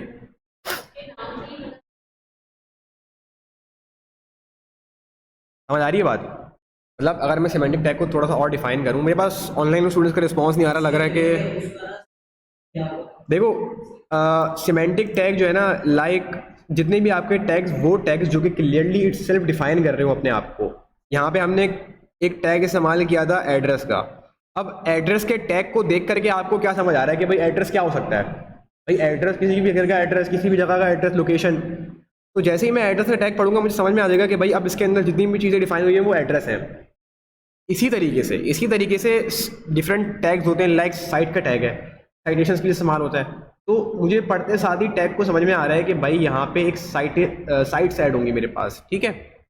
अच्छा, अब टैग के अंदर एड्रेस भी आता है और साइट भी आता है। देखो हर वो टैग जो कि इट्स सेल्फ आपको पढ़ते साथ ही डिफाइन कर रहा हो कि इसका क्या काम है, पर्पस डिफाइन कर रहा हो, तो उससे हम बोलते हैं सिमेंटिक टैग, ठीक है। बात समझ रहे हो?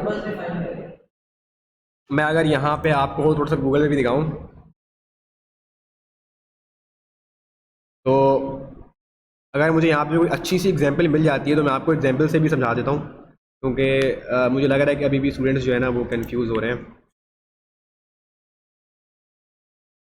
अच्छा, ऑनलाइन स्टूडेंट की तरफ से मुझे रिस्पांस नहीं आया सिमेंटिक के बारे में। इट मीन्स के जो स्टूडेंट्स हैं उनको समझ में नहीं आया या फिर कन्फ्यूजन है इस टॉपिक के अंदर। तो काइंडली देखें, जब चीज़ समझ में ना आए ना तो मुझे बता दिया करें फ़ौरन, ताकि मैं उसी टाइम पे आपको फ़ौरन जो है ना एक्सप्लेन कर दूँ। अच्छा जी, तो यहाँ पे देखो सिमेंटिक एलिमेंट्स इन HTML, ठीक है। अब इसने बताया हुआ यहाँ पे क्या, many website contain HTML code like div फलाना फलाना to indicate navigation, header and footer. In HTML there are some semantic elements that can be used to define different parts of a web page, ठीक है। अब इससे अगर हम थोड़ा सा और ऊपर आएँ और इसके बारे में समझें कि भाई सिमेंटिक टैग है क्या। A semantic element clearly describe it meanings to both the browser and developer. मतलब क्या हुआ इस बात का कि सिमेंटिक टैग एक तो डेवलपर है और एक क्या है, ब्राउज़र है। हमें जितनी भी यहाँ पे चीज़ें हम यहाँ पे ऐड करवा रहे हैं कोडिंग के अंदर, हम ब्राउज़र को बता रहे हैं कि ये चीज़ यहाँ पे डिस्प्ले करवाओ, समझ लो। लाइक अगर हमने यहाँ पे H1 दिया तो हम ब्राउज़र को बता रहे हैं कि यहाँ पे मेरे पास हेडिंग को डिस्प्ले करवाना है अपने पेज के ऊपर, ठीक है, वेब पेज के ऊपर। तो वो टैग जो कि ब्राउज़र को और डेवलपर को दोनों को अंडरस्टैंडिंग में आसानी पैदा करे और उसको एट अ टाइम फ़ौरन समझ में आ जाए कि यहाँ पे जो टैग मेरा इस्तेमाल हुआ है वो उसका पर्पस क्या है, उसे हम बोलते हैं सिमेंटिक टैग। होम अबाउट तो हमने वहाँ पे टेक्स्ट ऐड किया है ना, एंकर के अंदर हमने वहाँ पे टैग ऐड किया। एंकर का काम क्या है? एंकर का काम ये है कि वो लिंक करवाता है डिफरेंट पेजेस को आपस में, ठीक है।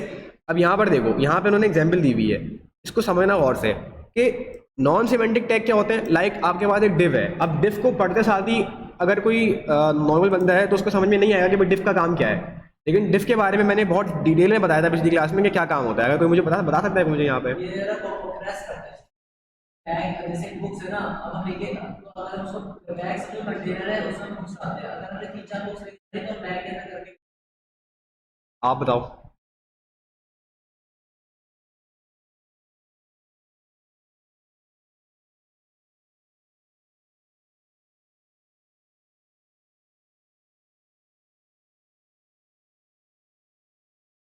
देखो, अगर मैं थोड़ा सा इसको और सही करके बताऊँ ना तो इसका काम ये होता है कि देखो, एक आपके पास फॉर एग्जांपल उन्होंने एग्जांपल सही दी। लाइक अगर मेरे पास कोई बाउल है, मैंने पिछली क्लास में एग्जांपल दी थी, और उस बाउल के अंदर मैंने मल्टीपल चीज़ें अपने पास ऐड करी हुई हैं। लाइक मेरे पास स्पून भी ऐड हुआ हुआ है उसमें, और फॉक भी ऐड हुआ हुआ है, कुछ भी हर चीज़ ऐड हुई है, मतलब मल्टीपल आइटम्स। तो अब जो बाउल है, अब मैं अगर उसको उठा के कहीं भी लेके जाऊँगा तो ऑटोमेटिकली उसके अंदर जितने भी एलिमेंट्स हैं मेरे पास वो सारे उसके साथ कैरी होके जा रहे हैं। मतलब मुझे इंडिविजुअली हर एलिमेंट को उठा के रखने की जरूरत नहीं है सेपरेट जगह पे। मैंने उसको सारे बाउल के अंदर रखा सब चीज़ों को, और फिर मैंने बाउल को उठाया। एग्जैक्टली अब जो डिव जो टैग है ना, बेसिकली वो काम ही करता है कि बेसिकली एक बाउंड्री बना देता है, या एक समझ लो एक बॉर्डर बना देता है कि अब इस बॉर्डर के अंदर जितनी भी एलिमेंट्स है ना, तो मैं उन डायरेक्टली मैं उस डिव को उठा के अगर कहीं भी लेके जाऊंगा तो वो सारे एलिमेंट्स मेरे साथ उस डिव के साथ मूव होंगे। बात समझ आ रही है मेरी? इसको हम CSS के अंदर जब आएंगे ना तो हम इसको इन डेप्थ और देखेंगे किस तरीके से मैं जो बात कर रहा हूँ किस तरीके से चीज़ें चल रही है। अब यहाँ पे डिफरेंस देखो, अब यहाँ पे फॉर एग्जांपल डिव का टैग या स्पैन का टैग है ना, ये सारे जो टैग्स हैं ये सिमेंटिक नहीं है। इट मीन्स कि अगर आपको स्पैन का टैग पढ़ोगे तो स्पैन का टैग पढ़ने के साथ आपको समझ में नहीं आ रहा कि स्पैन का काम क्या है। ये सिर्फ डेवलपर को पता होगा कि भाई स्पैन का टैग अगर मैं यहाँ पे यूज़ कर रहा हूँ तो वो इनलाइन एलिमेंट है, ठीक है, और यहाँ पे मैं इसको टारगेट करके उस पर्टिकुलर जगह पे एडिटिंग कर सकता हूँ, ठीक है। इसके बरक्स अगर मैं सिमेंटिक टेक्स्ट की बात करूँ तो सिमेंटिक टेक्स्ट में हमारे पास क्या आता है? फॉर्म आता है। अब फॉर्म अगर मैं बात करूँ तो हर बंदे को पता होगा कि भाई फॉर्म क्या होता है हमारे पास, जिसके अंदर आप सारा डाटा इनपुट करते हो। ठीक है। इसी तरीके से टेबल्स हैं। टेबल क्या होता है? जिसमें रॉज होती हैं, कॉलम्स होते हैं, ठीक है। इसी तरीके से आर्टिकल्स, आर्टिकल्स क्या होते हैं? जिस तरह वेबसाइट के अंदर किसी भी टेक्स्ट कंटेंट का आपके पास नजर आ रहा होगा तो वो क्या होता है? आर्टिकल होता है। इन टैग्स को पढ़ने के साथ आपको समझ में आ रहा है कि भाई ये टैग्स का काम क्या है। लाइक अगर मैंने फॉर्म का टैग ऐड किया है तो अब इसके अंदर पूरा फॉर्म आएगा मेरे पास, ठीक है। अगर मैंने यहाँ पे टेबल्स का टैग ऐड किया है तो अब इसके अंदर मेरे पास सारे टेबल्स आएंगे, ठीक है। अब मैंने अगर आर्टिकल का टैग ऐड किया तो मेरे पास यहाँ पे सारे आर्टिकल्स आएंगे। अब यहाँ पे एक डायग्राम बनी हुई है, इससे समझना। अब हेडर का टैग क्या है कि बिल्कुल टॉप पे एक हेडिंग होती है हमारे पास, समझ लो बात को, तो वो एज अ हेडर काम करती है। उसके बाद हमारे पास एक नैव बार होता है, नैव से हमारे पास नैव बार आता है, ठीक है। ये हम देखेंगे आगे चल के नैव बार कैसे बनाते हैं हम, ठीक है। इसके बाद हमारे पास एक सेक्शन आता है, कोई भी सेक्शन हम यहाँ पे ऐड करवा सकते हो। इसी तरीके से आर्टिकल हो गया। और एक हमारे पास टैग होता है असाइड का, कि अगर किसी भी कंटेंट को हमें एक सेपरेट साइड पे रखना है तो उसके लिए हम असाइड टैग का इस्तेमाल करते हैं, ठीक है। अच्छा, इन सब की जगह, इन सब की यानी कि इवन, सेक्शन, आर्टिकल, असाइड, इन सारे टैग्स की जगह पर हम डिफ का भी इस्तेमाल कर सकते हैं। बात समझ आ रही है? लेकिन हम इन सेमेंटिक टैग्स को इसलिए यूज़ करते हैं ताकि हमारी वेबसाइट जो है ना प्रॉपरली एक अलाइन हो जाए और हर एलिमेंट एक ऑर्गेनाइज वे के अंदर हो। लाइक हेडिंग के अंदर हमारे पास हेडिंग एलिमेंट्स हो, सेक्शन के टैग के अंदर हमारे पास सारे सेक्शंस हो। इस तरीके से जो हमारा एग्जैक्टली आज समझ रहे हो? तो ये एक बेसिक डिफरेंस है सिमेंटिक टेक्स्ट का और नॉन सिमेंटिक टेक्स्ट का। बात समझ आई? क्लियर हुआ? ठीक है, सही है। स्टूडेंट्स ने, सारों ने सही जवाब दिया है। अच्छा, अब हम थोड़ा सा और अगर आगे की तरफ चलें यहाँ पे, तो हमारे पास यहाँ पे आता है नेस्टेड लिस्ट। मीन्स क्या? नेस्टेड लिस्ट के अंदर एक अलग लिस्ट। नेस्टेड का मतलब ये होता है कि किसी भी एक टैग के अंदर आप उसी सेम टैग को दोबारा यूज़ कर रहे हो। आप समझ रहे हो? जो लोग अगर प्रोग्रामिंग करते होंगे तो उनको आइडिया होगा कि नेस्टेड क्या होता है एग्जैक्टली। अब अगर मैं यहाँ पे आपको करके दिखाऊं, लाइक मैंने यहाँ पे, अच्छा इसकी ना शॉर्ट फॉर्म मैं आपको दिखाता हूँ, यूएल, ठीक है। यूएल का मतलब क्या हो गया? Unordered list. अब अनऑर्डर लिस्ट के अंदर मुझे यहाँ पे चाहिए एल आई, और एल आई मुझे यहाँ पे चाहिए फॉर एग्जाम्पल 3। मैं एंटर करूँगा, देख रहे हो? जैसे क्या मल्टीप्लाई 3 डालता है यूएल, यूएल के बाद मैंने यहाँ पे ग्रेटर देन की साइन दी, उसके बाद मैंने यहाँ पे लिखा एल आई। अब ये एल आई मुझे कितनी मरतबा चाहिए? लेट सपोज मुझे यहाँ पे 4 मरतबा चाहिए, तो मैं फोल्ड के एंटर करूँगा और ऑटोमेटिकली मेरे पास यहाँ पे 4 लिस्ट बन के आ गई। ये शॉर्ट की है, ठीक है। अब देखो ये लिस्ट है आपके पास। अब इस लिस्ट के अंदर, या इसको छोड़ो, मैं एक काम करता हूँ, यहाँ पे मैंने दोबारा यूएल का इस्तेमाल किया। अब मैं दोबारा आपको यहाँ पे ना शॉर्ट फॉर्म से करके दिखा देता हूँ। मैंने यहाँ पे यूएल का इस्तेमाल किया, यूएल के अंदर मैं एलआई पे आया, और एलआई के अंदर मैंने बोला कि मुझे सिर्फ मुझे 2 ला के दिखाओ लिस्ट, ठीक है। अब मैंने इसकी कर दी टाइप चेंज, ठीक है। लेट सपोज मैंने इसकी टाइप को कर दिया चेंज, और मैं ले गया इसको स्क्वायर के अंदर, ठीक है। और मैंने यहाँ पे कुछ भी ऐड करवा दिया, लाइक सैमसंग की हमारा वेबसाइट है, ठीक है। ठीक है। उसमें हमारे पास ना ऑप्शन आते हैं, जैसे फोन्स हो गया मोबाइल, उसमें हमारे पास सारे ए सीरीज सॉरी, ठीक है। ऐसे बाउंड तो हमारे पास ये लिस्ट आ जाएगी, ये दबाऊंगा उसकी ये लिस्ट आ जाएगी। देखो ड्रॉप डाउन मेन्यू जो होता है ना हमारे पास, वो जावा स्क्रिप्ट के थ्रू ऐड होता है, जिसकी आप बात कर रहे हो ना। जब हम क्लिक करते हैं तो पूरी नीचे लिस्ट आ जाती है, वो जावा स्क्रिप्ट की फंक्शनलिटी है, उसको आप ऐड करते हो जावा स्क्रिप्ट के थ्रू। ये सारी सेटिंग है, यानी कि ये लिस्ट आपको पूरी के पूरी डिस्प्ले करवा देगा आपके पेज के ऊपर, ठीक है। समझ आ रही है बात? अब लेट से होम अबाउट एड्रेस, और इसको मैं कर देता हूँ यहाँ से रिमूव, ठीक है। और इसके अंदर मैं ले आता हूँ फॉर एग्जांपल लोकेशन ले लेते हैं, चलें। हालांकि लोकेशन और एड्रेस एक ही है, लेकिन मैंने चले यहाँ पे दोनों कीवर्ड्स को अलग अलग। देखो यहाँ पे जो मैं टेक्स्ट ऐड कर रहा हूँ ना, लाइक एड्रेस, अबाउट, होम, ये जस्ट एक टेक्स्ट है, वो आप उससे मिक्स नहीं करना कि टैग से। टैग अलग होता है। टैग की पहचान क्या होती है? Opening bracket and closing bracket, ठीक है, याद रखना। अच्छा, अब यहाँ पे मैं फॉर एग्जांपल यहाँ पे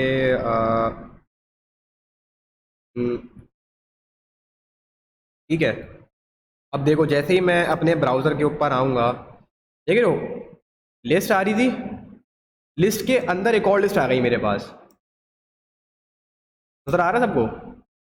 तो इसका मतलब क्या हुआ कि ये जो है नेस्टेड लिस्ट हो गई मेरे पास, यानी कि लिस्ट के अंदर एक और लिस्ट। बात को समझ रहे हो? लिस्ट के अंदर एक और लिस्ट। अब मैंने यहाँ पे लिस्ट ऐड करवाई थी। अब मैं इस लिस्ट से बाहर आकर के अगर मैं यहाँ पे अपने और एल आई को ऐड करवाऊँगा, ठीक है, और मैं यहाँ पे होम लिखता हूँ दोबारा से, और मैं यहाँ पे अबाउट लिखता हूँ, और मैं लेट सपोज यहाँ पे फॉर्म लिखता हूँ। अब यहाँ पे आपको थोड़ा सा समझने में और आसानी होगी। देख रहे हो, ये आपके पास एक पूरी लिस्ट आ रही थी, कंटिन्यू हो गया। इसके बीच में क्या हुआ कि मैंने नेस्टेड करके एक दूसरी लिस्ट को ऐड करवा दिया। ये वाली जो पूरी मेरे पास यूएल है, ये यहाँ पे नेस्टेड कहलाएगा। ठीक है, समझ में आया? स्टूडेंट्स जो ऑनलाइन है काइंडली मुझे बताएं कि उनको समझ में आ रही चीज़ें या नहीं आ रही।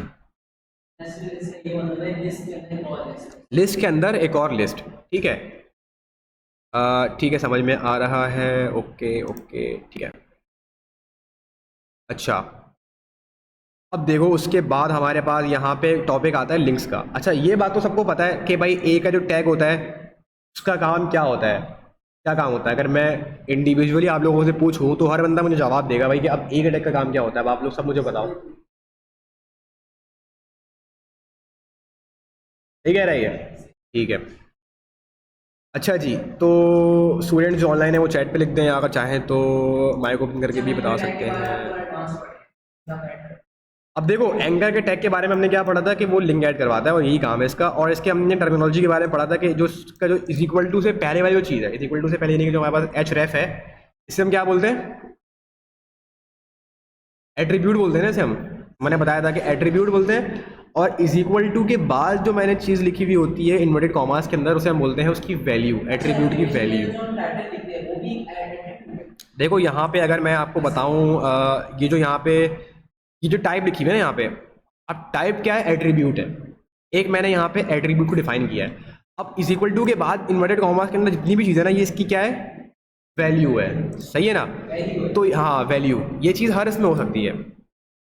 अच्छा, अब यहाँ पे इन्होंने थोड़ा सा और डिटेल में बताया हुआ है कि जो लिंक्स हैं हम किस किस तरीके से ऐड करवा सकते हैं। लाइक अगर हमें नेव बार बनाना है, और नेव बार बनाने के लिए हमारे पास क्या होता है कि अगर मैं यहाँ पे थोड़ा सा नीचे आऊँ, अब देखो यूएल का इस्तेमाल करते हैं हम लोग। यूएल के अंदर मुझे चाहिए एल आई, और एल आई मुझे लेट सपोज चाहिए कितनी? 3 चाहिए, ठीक है ना। अब क्या करूँगा, इन सब को मैं एक एंकर के टैग के अंदर रखूँगा, ठीक है ना। मैंने इन सबको एंगल के टैग के अंदर रखना है, तो मैं काम कर लेता हूँ कि इसको कॉपी करता हूँ। कॉपी करके मैं इसको नीचे ले आता हूँ, और इसको भी मैं नीचे ले आता हूँ, और इन सबको, ठीक है। अच्छा देखो, एक शॉर्ट फॉर्म, एक शॉर्टकट मैं आप लोगों को और बताता हूँ। अगर आप लोगों को सेम चीज़ वी एस कोड पे कॉपी करनी है, लेट सपोज ये जो मेरे पास एल आई है, मैंने इसको कॉपी किया। अब मैं चाह रहा हूँ कि यार जितने भी मेरे पास ऊपर जो एल आई हैं वो सारे एक टाइम पे हाईलाइट भी हो जाए, और सारे यहाँ से अगर मैं चाह रहा हूँ कंट्रोल एक्स से इसको कट करना या पेस्ट करना, तो वो एक साथ हो जाए। तो उसके लिए मैं प्रेस करूँगा कंट्रोल डी। अब देखना, जैसे ही मैंने कंट्रोल डी प्रेस किया, मेरा एक और कर्सर ऊपर आ गया। अगर मैं दोबारा कंट्रोल डी प्रेस करूँगा तो मेरे पास मेरा दूसरा जो कर्सर है वो इस पर ब्लिंक कर रहा है। देख रहे हो? अब क्या हुआ, यहाँ पर एक बड़ा सा कर्सर आ गया, और तीनों को वो एक साथ यहाँ पे एडिटिंग में कर सकता हूँ। अगर मैं यहाँ पे कैंसिल करूँगा, यहाँ पे मैं अगर कुछ भी एडिट करना चाह रहा हूँ, यहाँ पे लाइक अगर मैं यहाँ पे एल आई को एड करना चाह रहा हूँ, तो मेरे पास तीनों लाइंस के अंदर एक टाइम पे एडिटिंग हो सकती है। ये वी एस कोड का शॉर्टकट है, ये मैंने आप लोगों को बता दिया। अगर आप लोग चाहें तो इससे काफ़ी हेल्प ले सकते ये हैं। सारे लिखना होता है अपने सारा कि ए लिखा फिर एड में लिखा। अब देखो, ये चीज़ मैं बताता ए लिखा फिर यहाँ हूँ, अब लिखा। बात को समझो, इसको समझना ज़रूरी है बहुत। अब यहाँ हमारे होम होता है, हमारे पास एक होता है हमारे पास अबाउट, ठीक है, एक हमारे पास होता है कॉन्टैक्ट अस। अब देखो, मैंने एंकर के टैग के अंदर रखा है एल आई को, ठीक है।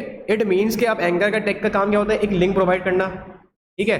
अब मैं चाह रहा हूँ इस होम के टैग को एक लिंक बनाना। इट मीन्स जब बंदा इस होम के टैग पे क्लिक करे तो वो किसी पेज पे हो जाए रिडायरेक्ट। अच्छा, अजान हो रही है तो 5 मिनट ब्रेक ले लेते हैं, उसके बाद हम कंटिन्यू करते हैं अपनी क्लास को, ठीक है।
अच्छा जी, तो यहाँ पे मैं क्या बता रहा था, एंकर टैग के बारे में बता रहा था कि अगर हमें फॉर एग्जांपल जो हमारा होम, जो हमने यहाँ पे टेक्स्ट ऐड किया, अगर मैं चाह रहा हूँ उसको एक लिंक के अंदर कन्वर्ट करवाना, ठीक है, इट मीन्स मैं चाह रहा हूँ कि जब यूज़र आए और उस पर क्लिक करे तो वो किसी और पेज पे डायरेक्ट हो जाए, ठीक है, तो मैं उसको एंकर के टैग के अंदर रखूँगा। बात समझ आ रही है? अगर मैं ऐसा कर देता हूँ, लाइक अगर मैंने एल आई दिया, एल आई के अंदर मैंने एंकर दिया, ठीक है, और अब मैं यहाँ पे अगर मिसाल के तौर पे कुछ भी दूंगा ना, मैं यहाँ पे आपको डिफरेंस बता देता हूँ। देखो, वर्क ये भी करेगा, मीन्स क्या कि लिस्ट के अंदर मैंने एंकर दिया, वर्क ये भी करेगा, लेकिन ये प्रॉपर लिखने का फॉर्मेट का तरीकेकार नहीं है। अब मैं थोड़ा डिफरेंस आप लोगों को समझाने के लिए दिखा देता हूँ। अगर मैं इसको ऑल्ट करके नीचे ले आऊँ और अब मैं काम करता हूँ कि जो मेरा एंकर है ना, मैं उन सब में एच रेफ दे देता हूँ, ठीक है। अच्छा, एच रेफ के अंदर मैं अभी फ़िलहाल के लिए ना हैश इस्तेमाल करूँगा। हैश का काम क्या होता है कि जो मेरा पेज है ना वो सिर्फ उसको रीलोड कर देगा और कोई और चीज़ ला के मुझे शो नहीं करवाएगा, ठीक है। तो मैं यहाँ पे अभी हैश का इस्तेमाल कर रहा हूँ सब में, ठीक है। अच्छा, अब देखना, ठीक है, मैंने इसको सेव कर लिया। अब मैं अपने ब्राउज़र के ऊपर आता हूँ, तो होम, अबाउट, कॉन्टैक्ट, ठीक है। अब देखो हुआ क्या कि ये सारा एक सीक्वेंस में आ रहा था। अब सारे सीक्वेंस में आते आते आते नीचे देखो क्या हुआ, एल आई के अंदर मैंने एंकर दिया हुआ है। वर्क अभी ये भी करेगा बटन के तौर पे, लेकिन क्या हुआ कि ये एक लिस्ट जो प्रॉपर हमारे पास एक फॉर्मेट चल रहा था। हमारे पास क्या फॉर्मेट चल रहा था कि हमने एंकर के अंदर प्रॉपर अपनी लिस्टिंग करी हुई थी, तो वो फॉर्मेट हमारे पास यहाँ पे खराब हो गया, ठीक है। तो प्रॉपर वे क्या है, अब देखो, या तो आप ये करो, या तो आप ये करो कि एंकर को बाहर इस्तेमाल करो और लिस्ट के टैग को उसके अंदर इस्तेमाल करो। तो अब होगा क्या कि जो मेरा जो बटन है ना, बटन जो सॉरी बटन कह रहा हूँ मैं, यहाँ पे जो मेरा सर्कल है ये भी पूरा प्रॉपर लिंक के तौर पे काम करेगा। देख रहे हो, जैसे मैं इस बटन के ऊपर होवर, इस सर्कल के ऊपर होवर कर रहा हूँ, तो मेरे पास ये पूरा मुझे यहाँ पे एक लिंक शो करवा रहा है। लेकिन द मोमेंट मैं आखिरी वाले टैग के ऊपर आता हूँ, तो यहाँ पे मुझे जो मेरा सर्कल है ये कोई लिंक प्रोवाइड नहीं कर रहा, सिर्फ जो मेरा होम का पार्ट है ना, सिर्फ ये लिंक प्रोवाइड कर रहा है। बात समझ रहे हो? दोनों तरीके वैलिड है, लेकिन किसी भी एक तरीके को आप फॉलो करोगे अगर आप कोई एक चीज़ यहाँ पे ऐड करवा रहे हो। ऐसा नहीं कर सकते कि आपने यहाँ पे एल कर दिया, एल के अंदर आपने आधों के अंदर एंकर दे दिया, और आधों में क्या किया कि पहले एंकर दे दिया और फिर आपने एल को डिफाइन कर दिया।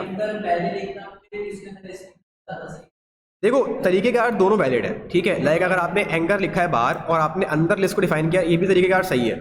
और अगर आप बाहर लिस्ट लिख रहे हो और अंदर आप एंकर को डिफाइन कर रहे हो, तब भी तरीकेकार वैलिड है, ठीक है। लेकिन कोई एक पैटर्न पूरे पे मतलब इस पूरी जो लिस्ट है आपकी अनडिफाइंड, इसके अंदर कोई एक पैटर्न यहाँ पे फॉलो होगा। बात समझ लो। अब जैसे यहाँ पे देखो, यहाँ पे इन्होंने एग्जांपल दी हुई है यूएल की। इन्होंने क्या किया, इन्होंने यूएल के अंदर जो एलआई है उनके अंदर इन्होंने एंकर को ऐड करवाया हुआ है। बात समझ लो। तो अब क्या हुआ कि जो मेरे पास स्पेसिफिक जो कीवर्ड था, लाइक एम्पायर और जो भी वैरायटी वगैरह के जितने भी कीवर्ड्स है, सिर्फ उन पे लिंक आई मेरे पास। इसके बाहर जो मेरे पास डॉट्स हैं उन पे मेरे पास लिंक नहीं आई। बात को समझ लो। तो ये एक बेसिक डिफरेंस था। और एंकर के बारे में हमने देखा यहाँ पे कि हमने यहाँ पे क्या करवाया, हैश को ऐड करवाया। हैश क्या करेगा, मेरे जो पेज है उसको सिर्फ रिलोड करेगा। अगर मैं इस पर क्लिक करूँ, देख रहे हो, सिर्फ पेज मेरा रिलोड हुआ और वो स्टॉप हो गया, ठीक है। अच्छा, अब देखना, अब यहाँ पे हम जो है ना बहुत सारी चीज़ें कर सकते हैं इस एंकर टैग से।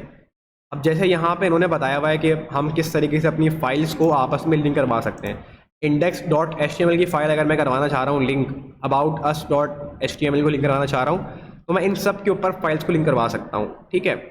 अच्छा, ये चीज़ें हमने लास्ट टाइम देखी थी, मैं भी आपको दिखा देता हूँ। अच्छा, अभी यहाँ पे ना मैं एक और चीज़ आपको दिखाना चाह रहा हूँ और वो ये कि यहाँ पे अगर यहाँ पे उसने शो, हाँ अब देखो यहाँ पे एक चीज़ आती है, target is equal to underscore और ब्लैंक। अब देखो इसका काम क्या है, अब काम समझना। मैं अगर नीचे आऊँ, ठीक है ना, अब नीचे आने के बाद मैं यहाँ पे एक एल आई ले लेता हूँ, ठीक है। एल आई के अंदर मैंने यहाँ पे ले लिया एंकर, ठीक है ना। अब इस एंकर के अंदर मैं लेट से यहाँ पे ले लेता हूँ कॉन्टैक्ट अस, ठीक है। अब इसकी जो एच रेफ है पहले तो मैं वो ऐड करूँगा, ठीक है। अब यहाँ पे हमने एक ऊपर एक वेबसाइट की लिंक इस्तेमाल करी थी, याद है। इस लिंक को मैं यहाँ से कर लेता हूँ कॉपी। देखो अभी इस टाइम पे क्या हो रहा है, थोड़ा सा समझना बात को। बोर तो नहीं हो रहे है भाई? अच्छा थोड़ा सा मैं समझाता हूँ यहाँ पे, देखो अब यहाँ पे कहाँ गया हमारा ऊपर अगर मैं आऊँ थोड़ा सा और मैं यहाँ पे आप लोगों को दिखाऊँ तो अबाउट के अंदर हमने यहाँ पे लिंक ऐड करवाई थी, ठीक है। अब जब मैं अबाउट पे क्लिक कर रहा था तो क्या हो रहा है, सेम पेज पे दूसरा पेज है वो सेम पेज पे आ रहा है। अब मैं अगर चाह रहा हूँ कि यार सेम पेज पे ना आए, मेरे पास दूसरी टैब ओपन हो और दूसरी टैब पे वो पेज मेरे पास ओपन हो, तो मैं क्या करूँगा, यहाँ पे आऊँगा। यहाँ पे आने के बाद मैंने लिंक प्रोवाइड की, इसको लिंक प्रोवाइड करने के बाद मैं यहाँ पे इसका जो टारगेट है वो सेट कर दूंगा। मैं इसके टारगेट को बोलूँगा अंडरस्कोर ब्लैंक, ठीक है। अब जब मैं कंट्रोल एस से सेव करके नीचे आता हूँ और अब मैं यहाँ पे जब क्लिक करूँगा तो मेरे पास दूसरा पेज ओपन होगा और दूसरे पेज में अब जाकर के मेरी जो वेबसाइट है वो लोड होगी। बात को समझ लो, टारगेट का काम क्या है कि वो दूसरे पेज पे आपकी जो वेबसाइट है उसको दिखाएगा, लेकिन टारगेट के अंदर अगर आप अंडरस्कोर ब्लैंक दोगे तब दिखाएगा ये, क्योंकि टारगेट के यहाँ पे और भी काम है। अब देखो क्या काम है। मेरा काम वैसे है क्या कि टारगेट का काम ये बेसिकली टारगेट करता है उस लिंक को पर्टिकुलर कि आपको सेम पेज पे दिखाना है या नहीं दिखाना है या दूसरे पेज पे दिखाना है। तो जब आप अगर अंडरस्कोर ब्लैंक दोगे, अगर सेम पेज पे आपको वेबसाइट ओपन करवानी है टारगेट टारगेट नहीं दोगे फिर आप।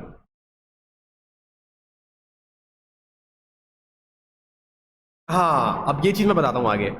अगर आप किसी भी बटन में क्लिक कर रहे हो और आप चाह रहे हो कि पेज स्क्रॉल डाउन होके वो उस पर्टिकुलर सेक्शन के ऊपर आ जाए, तो ये चीज़ मैं भी दिखाता हूँ आगे, ये भी चीज़ हमारे पास आगे आएगी। अब देखो यहाँ तक समझ में आया कि अगर दूसरे पेज पे लिंक को ओपन करवाना है तो मैं क्या करूँगा, अंडरस्कोर टारगेट, ठीक है। अच्छा अब देखो हमारे पास एक कॉन्सेप्ट आता है क्लास का और आईडी का, ठीक है ना। उस कॉन्सेप्ट को समझना बहुत ज़रूरी है, क्योंकि उसी कॉन्सेप्ट से फिर हम आगे जा कर के जो है ना अपनी जो पर्टिकुलर सेक्शंस है ना उनको लिंक करवाएंगे। अब देखो मैं अगर थोड़ा सा यहाँ पे आऊँ तो इन्होंने यहाँ पे आई थिंक सो कि इस बुक में डिफ़ाइन नहीं किया हुआ या फिर किया हुआ है। अगर मैं थोड़ा सा नीचे आऊँ, इन्होंने मेल का बताया हुआ है, टारगेट का बताया हुआ है, और चले लेट्स से मैं आपको खुद ही करके यहाँ पे दिखा देता हूँ, कोई बात नहीं, ठीक है। अब आप लोगों ने ये चीज़ नोट कर लेनी है अपने पास, क्योंकि यहाँ पे बुक में हमारे पास डिफाइन नहीं हुई थी। तुम लोग अंडरस्कोर टारगेट नहीं लगाएंगे, अंडरस्कोर टारगेट अगर नहीं लगाओगे कुछ भी नहीं दो, सेव करो, लिंक वही खुलेगी जो हमने सेव किया। लिंक तो वही खुलेगी ना, क्योंकि लिंक तो आपने यहाँ पे ऑलरेडी ऐड करी हुई है ना। देखो टारगेट का जो काम है ना, टारगेट का काम है उस लिंक को किस तरीके से ओपन करना है, आइदर सेम पेज पे ओपन करना है या दूसरे पेज पे ओपन करना है, ये डिफाइन करता है। क्या चीज़ ओपन होगी ये आपका लिंक बताएगा, या जो लिंक आपने दी वो चीज़ बताएगी यहाँ पे। अब देखो क्या हुआ, जब मैंने टारगेट में कुछ भी ऐड नहीं की वैल्यू तो उसने क्या किया, मुझे सेम पेज पे वो चीज़ ला के दिखा दी। अब मैं यहाँ पे टारगेट में अंडरस्कोर और मैं अगर यहाँ पे ब्लैंक ऐड करा के सेव करवाता हूँ और मेरी वेबसाइट को मैं रीलोड करता हूँ। अच्छा मैं इस पे होम लिख दूं ब्लैंक की जगह, तो वो होम पे ही खुलेगा एग्जैक्टली। ब्लैंक की जगह पे मैं होम लिख दूँ, नहीं भाई, ब्लैंक का जो काम है ना, अंडरस्कोर ब्लैंक ये कीवर्ड है, ये एक रिजर्व्ड कीवर्ड है आपके एचटीएमएल के अंदर। अगर आप ये टारगेट के साथ ऐड करोगे तो उसका काम क्या होगा कि वो दूसरे पेज पे उस लिंक को ओपन करेगा। बात को समझ रहे हो? अब देखो मैंने क्या किया, अंडरस्कोर ब्लैंक को मैंने ऐड करवाया, अब मैंने कॉन्टेक्ट पे क्लिक किया। अच्छा इसने मुझे सेम पेज पे क्यों लाके दिखाया, हमने यहाँ पे सेव किया था, ठीक है सेव किया है हमने यहाँ पे, और अच्छा एक सेकंड दोबारा ऐड करवा देते हैं। अब मैं सेव करवाता हूँ, ठीक है। अब देखो अच्छा, जब याद रखो जब भी आप यहाँ पे काम कर रहे होगे ना तो आप लोगों को फ़ौरन अपने पेज को ना सेव करना पड़ेगा, ताकि आपकी जितनी भी चीज़ें ना वर्क करें। अगर सेव नहीं करोगे तो फिर जाहिर बात है वर्क नहीं करेगी वो, और फिर परेशान हो जाओगे आप लोग कि भाई वर्क क्यों नहीं कर रही। बात समझ रहे हो? तो देखो क्या हुआ, नेक्स्ट नेक्स्ट ऐप में इसने मुझे ओपन करके ला के दिखा दिया, सही है। बात समझ आ रही है? ठीक है। अच्छा, अब अगर मुझे किसी भी एक पर्टिकुलर सेक्शन के ऊपर लेकर आना है अपने लिंक को, अब मैं इसको थोड़ा सा बड़ा करके दिखाता हूँ। अब लेट सपोज मेरे पास यहाँ पे मैं एक लिंक ऐड करवाता हूँ। अब देखना, अच्छा क्लासेस का और यहाँ पे ना एक कॉन्सेप्ट आता है आईडी का। अब क्लास क्या होती है और आईडी क्या होती है, लेट सपोज यहाँ पे अगर मैं थोड़ा सा ऊपर आऊँ और ऊपर आने के बाद, या चलो इस वाले सेक्शन पे आ जाते हैं, इमेज के सेक्शन पे या पैराग्राफ पे। अब ये पैराग्राफ है, ठीक है। अब इस पैराग्राफ को मैं कोई एक नेम देना चाह रहा हूँ, ठीक है। जैसे अब हर हर बच्चा है उसका एक नाम है, या कोई बंदा का एक नाम है स्पेसिफिक ना, इसी तरीके से इस पैराग्राफ के टैग के अंदर मैं इसको एक नाम देना चाह रहा हूँ, तो वो मैं कैसे दूंगा। मेरे पास एक तरीका होता है, क्लास क्लास देता हूँ मैं, और क्लास देने के बाद मैं यहाँ पे एक नेम ऐड करवाता हूँ, लेट से पैरा का, ठीक है। अच्छा, ये क्या हुआ, यहाँ पे मैंने इस पर्टिकुलर पैराग्राफ का एक नेम ऐड करवा दिया, यानी कि जब भी मैं इसको टारगेट करूंगा तो ये स्पेसिफिक पैराग्राफ मेरे पास टारगेट होगा। पीडीएफ पेज भी होता है अगर आपने किसी नहीं नहीं नहीं, ये इसका ताल्लुक फ्रंट एंड से नहीं है। ये हम लोग जितना भी काम कर रहे हैं ना स्पेसिफिकली, ये अब आपका डेवलपमेंट के ऊपर काम है। कैसे, अब इसको मैंने दे दिया नाम पैरा का, तो जब भी मुझे अपनी स्टाइलिंग करनी होगी, लेट सपोज मैं जब भी अपनी कोई स्टाइलिंग करूँगा या स्टाइल की कोई शीट बनाऊँगा यहाँ पे, तो मैं क्या करूँगा कि डॉट पैरा करके ऐड करूँगा और फिर कर्ली ब्रेसेस ऑन करूँगा, और अब यहाँ पे मैं अपनी स्टाइलिंग को स्टार्ट कर दूँगा। कोई क्लासेस एंड ऑब्जेक्ट वाला सीखा नहीं, इसका ताल्लुक प्रोग्रामिंग लैंग्वेज से बिल्कुल भी नहीं है, ठीक है। इसका काम समझो, सिर्फ क्लास का काम क्या है, क्लास का काम ये है कि भाई सिंपली आप उस पर्टिकुलर टैग को एक नेम दे रहे हो, एक नाम बता रहे हो कि भाई, अब जैसे तुम्हारा नाम वकास है, हमारे पेरेंट्स ने तुम्हारा नाम वकास रखा ना, अब तुम्हारा अगर नाम नहीं हो, तुम्हें कि कोई अगर बंदा बुलाएगा या कोई तुम्हें कोई कांटेक्ट करना चाह रहा है, या तुम्हें फॉर एग्जांपल बहुत सारे बच्चे क्लास में बैठे हुए हैं और किसी एक स्पेसिफिक बच्चे को मैं चाह रहा हूँ पॉइंट करना, तो जाहिर सी बात है मैं उसके नाम से करूँगा। बात समझ आ रही है? तो हर बच्चे का एक क्या अलग अलग नाम है, और हर बच्चे का क्या एक यूनिक नाम है, मतलब सेम नाम तो होते हैं लेकिन एक अज्यूम कर लेते हैं कि इस क्लास में जितने बच्चे बैठे हुए हैं उनका एक अलग अलग, हर एक का अलग अलग नाम है। सिमिलरिटीज आती रहती है लेकिन अभी इस टाइम के लिए सबका एक अलग नाम है। तो यूनिक एड्रेस या यूनिक नेम अगर आप ऐड करवा रहे हो तो वहां पे आप इस्तेमाल करते हो आईडी का, ठीक है। आईडी मैं देता हूं यहाँ पे, और आईडी के अंदर मैं दे देता हूँ फॉर एग्जाम्पल लेट से एड्रेस ही दे देता हूँ मैं, ठीक है। अब आईडी और क्लास काम एक ही कर रहे हैं, यानी कि क्लास से भी मैं उसका नाम बता रहा हूँ कि नाम क्या है, और आईडी से भी मैं उसको बता रहा हूँ कि नाम क्या है। लेकिन आईडी मैं अगर यहाँ पे एड्रेस इस्तेमाल कर रहा हूँ तो मैं यहाँ पे पूरे पेज पे एड्रेस नाम का सिर्फ एक ही टैग इस्तेमाल, मतलब एड्रेस नाम की सिर्फ एक ही नेमिंग दे सकता हूँ, ठीक है। और इसके बरक्स अगर मैंने यहाँ पे क्लास यूज़ की हुई है, मैंने क्लास कहाँ यूज़ की हुई है, मैं थोड़ा सा नीचे आऊँ, ये रही मेरी क्लास, ठीक है। इसके बरक्स अगर मैंने इसको नाम दिया हुआ है पैरा का, तो मैं मल्टीपल जगहों पे इसका नाम दूसरे दूसरे ऑब्जेक्ट्स को भी पैरा दे सकता हूँ। समझ रहे हो? मतलब मैंने इसको पैरा दे दिया, इसको भी मैंने class they the same para की। अच्छा होगा ये कि हमने यूनिक नाम दे दिया फिर पॉइंट लगा के पैरा जब लिखा तो उसी को पॉइंट लगाएंगे किसकी बात कर रहे हैं। अब देखो देखो बात को समझो, आईडी क्या होती है, यूनिक होती है। यूनिक का मतलब क्या है, अगर मैंने आईडी इज इक्वल टू, अगर मैंने कुछ भी वैल्यू दे दी उसकी, फॉर एग्जांपल हमने यहाँ पे क्या दी थी वैल्यू, हमने यहाँ पे कहाँ गया, देखना पड़ेगा, ये रही हमारी आईडी, ठीक है। अब इस आईडी को मैं फॉर एग्जांपल कोई एक नेम देता हूँ, चलो मैं तुम्हारा ही नाम दे देता हूँ वकास, ठीक है। अब ये जो आईडी का नेम है ना, मैं हर जगह नहीं यूज़ कर सकता, यानी कि अगर मैं चाह रहा हूँ कि ये H1 है, हाँ एग्जैक्टली अब देखो मैं अगर चाह रहा हूँ यहाँ पर भी आईडी को यूज़ करना, तो अब मैं ऐसा नहीं कर सकता कि मैं इसको भी वकास नाम दे दूँ, ये रॉन्ग वे है। वर्क करेगा लेकिन ये प्रॉपर वे नहीं है। आईडी यूनिक होती है और आप हर जगह अलग अलग नेम यूज़ करते हो आईडी के, लेकिन जो हमारे पास क्लास होती है ना, वो आप मल्टीपल जगह पे सेम दे सकते हो। लाइक हमने क्लास क्या दी थी यहाँ पे,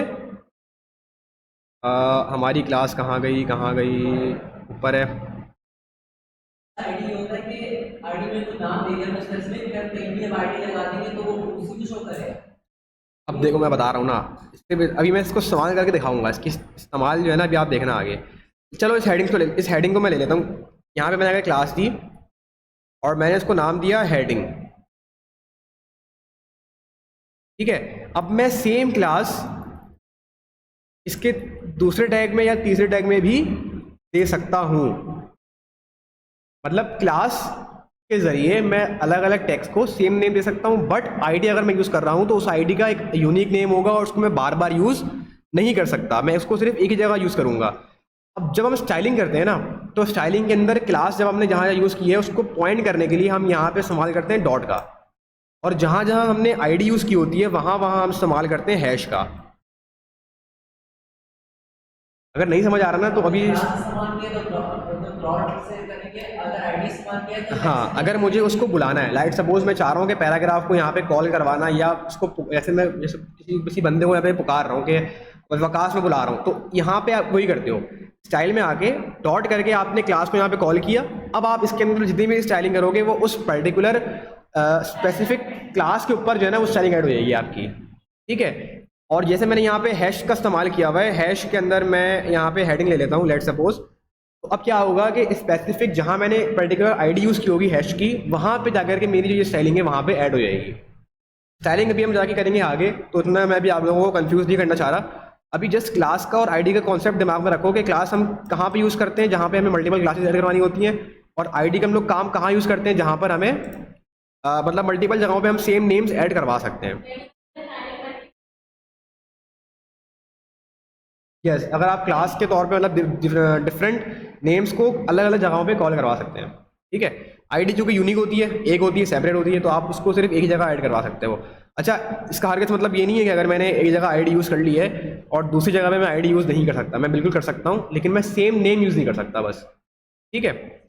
अब इसका काम क्या आया यहाँ पे यूज़ करने का, देखो मैंने यहाँ पे क्लास ऐड की, आईडी ऐड करी, इसका मतलब हमने समझ लिया कि हम इसको कॉल करवा सकते हैं, इसके थ्रू हम स्टाइलिंग कर सकते हैं इसको कॉल करवा के। और अगर मुझे यहाँ पे अब देखना, यहाँ पे मैं क्या करूँगा, मैं आ जाता हूँ अपने यहाँ पे पैराग्राफ पे, और मैं यहाँ पे ऐड करता हूँ एंकर, ठीक है। यहाँ पे एंकर ऐड किया और मैं यहाँ पे लिख रहा हूँ होम, ठीक है। अब यहाँ पे मैंने लिख दिया होम। अब मैं अगर चाह रहा हूँ, एक सेकेंड, यहाँ पे मैं पहले सेव करवा लेता हूँ और फिर मैं आप लोगों को दिखाता हूँ। अच्छा, जो स्टूडेंट्स जो ऑनलाइन है काइंडली मुझे कंफर्म कर दीजिएगा कि आप लोगों को क्लासेस का और अ, वो कॉन्सेप्ट समझ में आया आईडी का। अगर समझ में आ गया तो ठीक है, आप मुझे कुछ दफ़ा कमेंट कर दें। और आईडी में अगर फर्क बताएं। देखो, क्लास आईडी का हम इस्तेमाल क्यों कर रहे हैं, क्यों कर रहे हैं बताओ, तुम्हें बता सकता है? नाम देने के लिए रेफरेंस। ठीक है, बिल्कुल ठीक है। किसी चीज़ को अगर हमें नाम देना है तो उसके लिए हम क्या यूज़ करेंगे, या तो क्लास यूज़ करेंगे या तो हम आईडी का यूज़ करेंगे, ठीक है। अब क्लास और आईडी में फ़र्क ये है कि आईडी का जो नाम है वो हम एक यूनिक है, पूरे वेबसाइट के अंदर डेवलपमेंट के अंदर आप एक यूनिक नेम ऐड करते हो, ठीक है। और क्लास जब आप ऐड कर रहे होते हो तो डिफरेंट क्लासेस आप मल्टीपल टैग्स में सेम नेम ऐड करवा सकते हो, बस ये डिफरेंस है, ठीक है। बाकी कॉन्सेप्ट सेम है कि अगर हमें किसी चीज़ को नेम देना है तो वो नेम देने के लिए हम वहाँ पे क्लास और आईडी का इस्तेमाल कर रहे होते हैं, और फिर उस पर्टिकुलर टैग को हम टारगेट करते हैं उसी नेम से, ठीक है। अच्छा, अब यहाँ पे देखो, यहाँ पे होम आ गया। अब मैं चाह रहा हूँ कि जब मैं होम में क्लिक करूँ, क्लिक करने के बाद स्क्रॉल डाउन हो करके मैं अपने इस वाले पार्ट पे आ जाऊँ, या समझो इस वाले डेफिनेशन वाले जो पार्ट है इस पे मैं आ जाऊँ। अब देखो मैं क्या करूँगा, मैंने क्या किया अभी यहाँ पे, मैंने अभी यहाँ पे कहाँ गया, यहाँ पे मैंने होम ऐड किया, एंकर ऐड किया होम का। अब मैं नीचे आऊँगा, लेट सपोज मैं चाह रहा हूँ इस वाले पूरे पार्ट के ऊपर पॉइंट करवाना, तो मैं यहाँ पे क्लास दे देता हूँ, फॉर एग्जांपल क्लास मैं दे देता हूँ यहाँ पे डेफिनेशन, ठीक है। अब मैं इसको सेव करवाता हूँ, और या अगर मैं यहाँ पे लेट से चले मैं इसको ले लेता हूँ, चले, ठीक है। अब मैं क्या करूँगा कि यहाँ पे जहाँ हमने एंकर यूज़ किया है ना, यहाँ पे मैं इसका नेम यहाँ पे कॉल करवा दूंगा, और लेट्स सी कि ये वर्क कर रहा है कि नहीं कर रहा। अच्छा, तो यहाँ पे मुझे एक डॉट देना पड़ेगा शायद, लेट्स सी।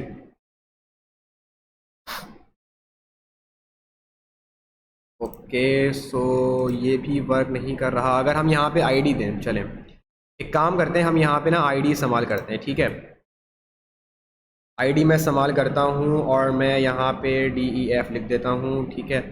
और मैं यहाँ पे आता हूँ और यहाँ पे आने के बाद हेलो कहाँ गया मेरा टैग, कहाँ गया, ये रहा। यहाँ पे मैं यूज़ करूँगा हैश के साथ, किसके साथ, हैश के साथ DEF। सेव करते हैं, अपने पेज के ऊपर आते हैं। अब मैं जैसे ही होम पे क्लिक करूँगा उसने क्या किया, मेरे पेज को स्क्रॉल डाउन करके नीचे लेकर आ गया। दोबारा दिखाता हूँ, हमने इस्तेमाल किया क्या आईडी का? आईडी का इस्तेमाल किया क्योंकि आईडी आपके पास यूनिक होती है, इसी वजह से आपका जो एंकर है ना वो आपकी आईडी को एक्सेप्ट करता है। हमने क्या किया, क्योंकि आप जी जी आईडी एंकर करके होम वगैरह का टैग बना दिया, उसमें डॉट करके अब इसको हमने आईडी बनाई थी ना, नाम दिया था, हमने उसका वो यहाँ सेव कर दिया हैश डेफिनेशन। एग्जैक्टली वहाँ पे मैंने नीचे क्या किया, देखना अभी नीचे देखना मैंने क्या किया। मैंने नीचे यही कॉन्सेप्ट होगा। क्लास चूँकि यहाँ पे वर्क नहीं कर रहा थी, वैसे हमने यहाँ पे आईडी का इस्तेमाल किया, ठीक है। अब देखो आईडी मैंने कैसे यूज़ की, यहाँ पे मैंने आईडी दी DEF करके, ठीक है। अब मैं अपने टॉप वाले पार्ट पे आया जहाँ से मुझे कॉल करवाना है उसको, और मैंने यहाँ पे हैश इस्तेमाल किया। हैश क्यों इस्तेमाल किया, क्योंकि जब भी मैं आईडी इस्तेमाल करूँगा वहाँ पर मैं हैश का इस्तेमाल करूँगा, ठीक है। और मैंने यहाँ पे उसका जो नाम था वो दे दिया, सेव करवाया। सेव करवा के मैं अपने ब्राउजर के ऊपर आया। ब्राउजर के ऊपर आने के बाद जैसे ही मैं होम पे क्लिक करूँगा मेरा पेज स्क्रॉल डाउन होके नीचे की तरफ आ गया, इस वाले पार्ट के ऊपर आ गया, देख रहे हो, ये वाले पार्ट के ऊपर आ गया पूरे। आपको समझ रहे हो?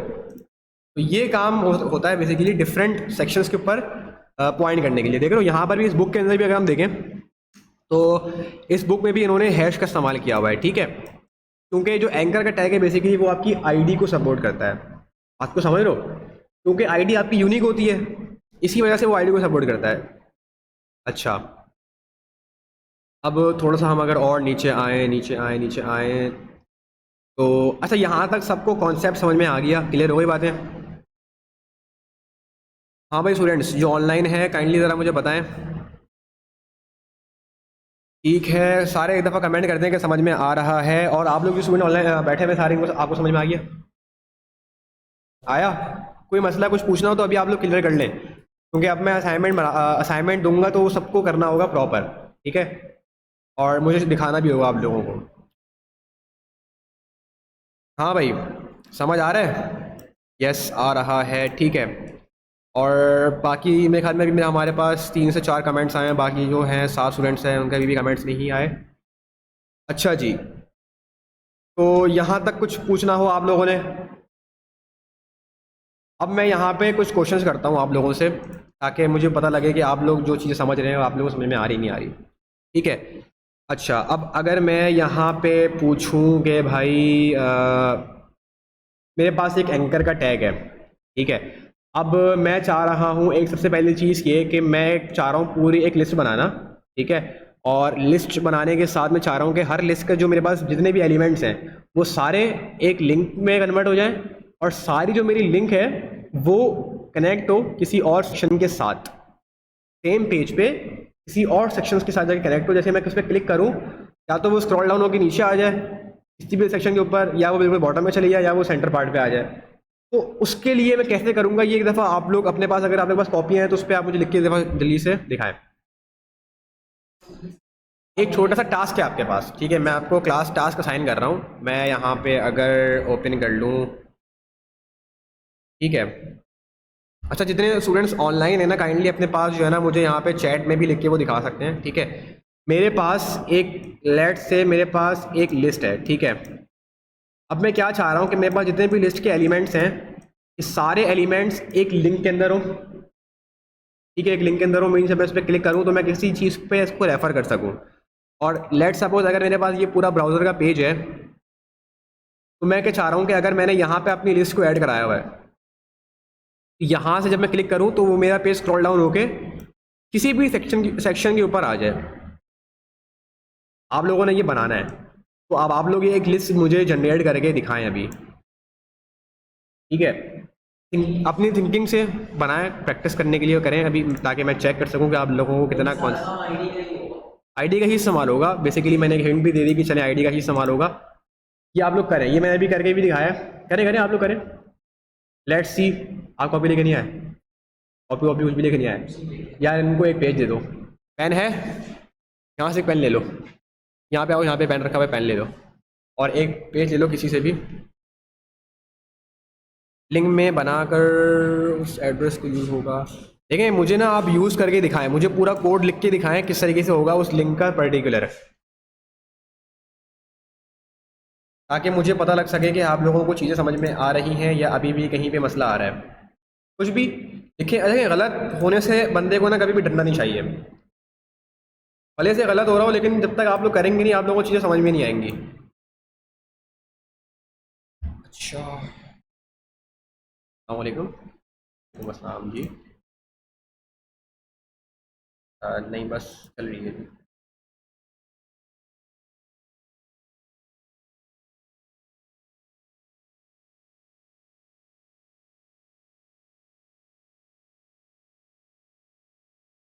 अच्छा जी, एक हमारे पास आया एंकर है, एंकर के अंदर मुझे पूरी ना लिस्ट जनरेट करके दिखाएं। ये तो आपने जस्ट एक जो है ना वो कर दिया ना, अपना एक स्पेसिफिक एलिमेंट दे दिया। मैं चाह रहा हूँ आप पूरी एक लिस्ट जनरेट करके दिखाएं, चाहे वो ऑर्डर लिस्ट हो, चाहे वो अनऑर्डर लिस्ट हो, कोई भी लिस्ट हो सकती है, लेकिन प्रॉपर टैग्स के साथ आपने बनानी है। ठीक है, ये एक टास्क है आपका, ये आप लोग करें और मुझे अभी अभी सब हर बंदा दिखाएगा अभी।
हाँ भाई, हुआ किसी से?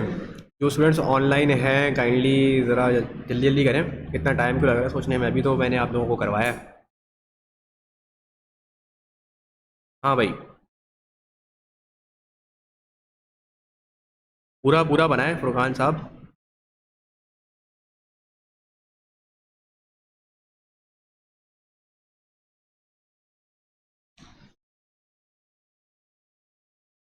हाँ भाई, हुआ, दिखाओ।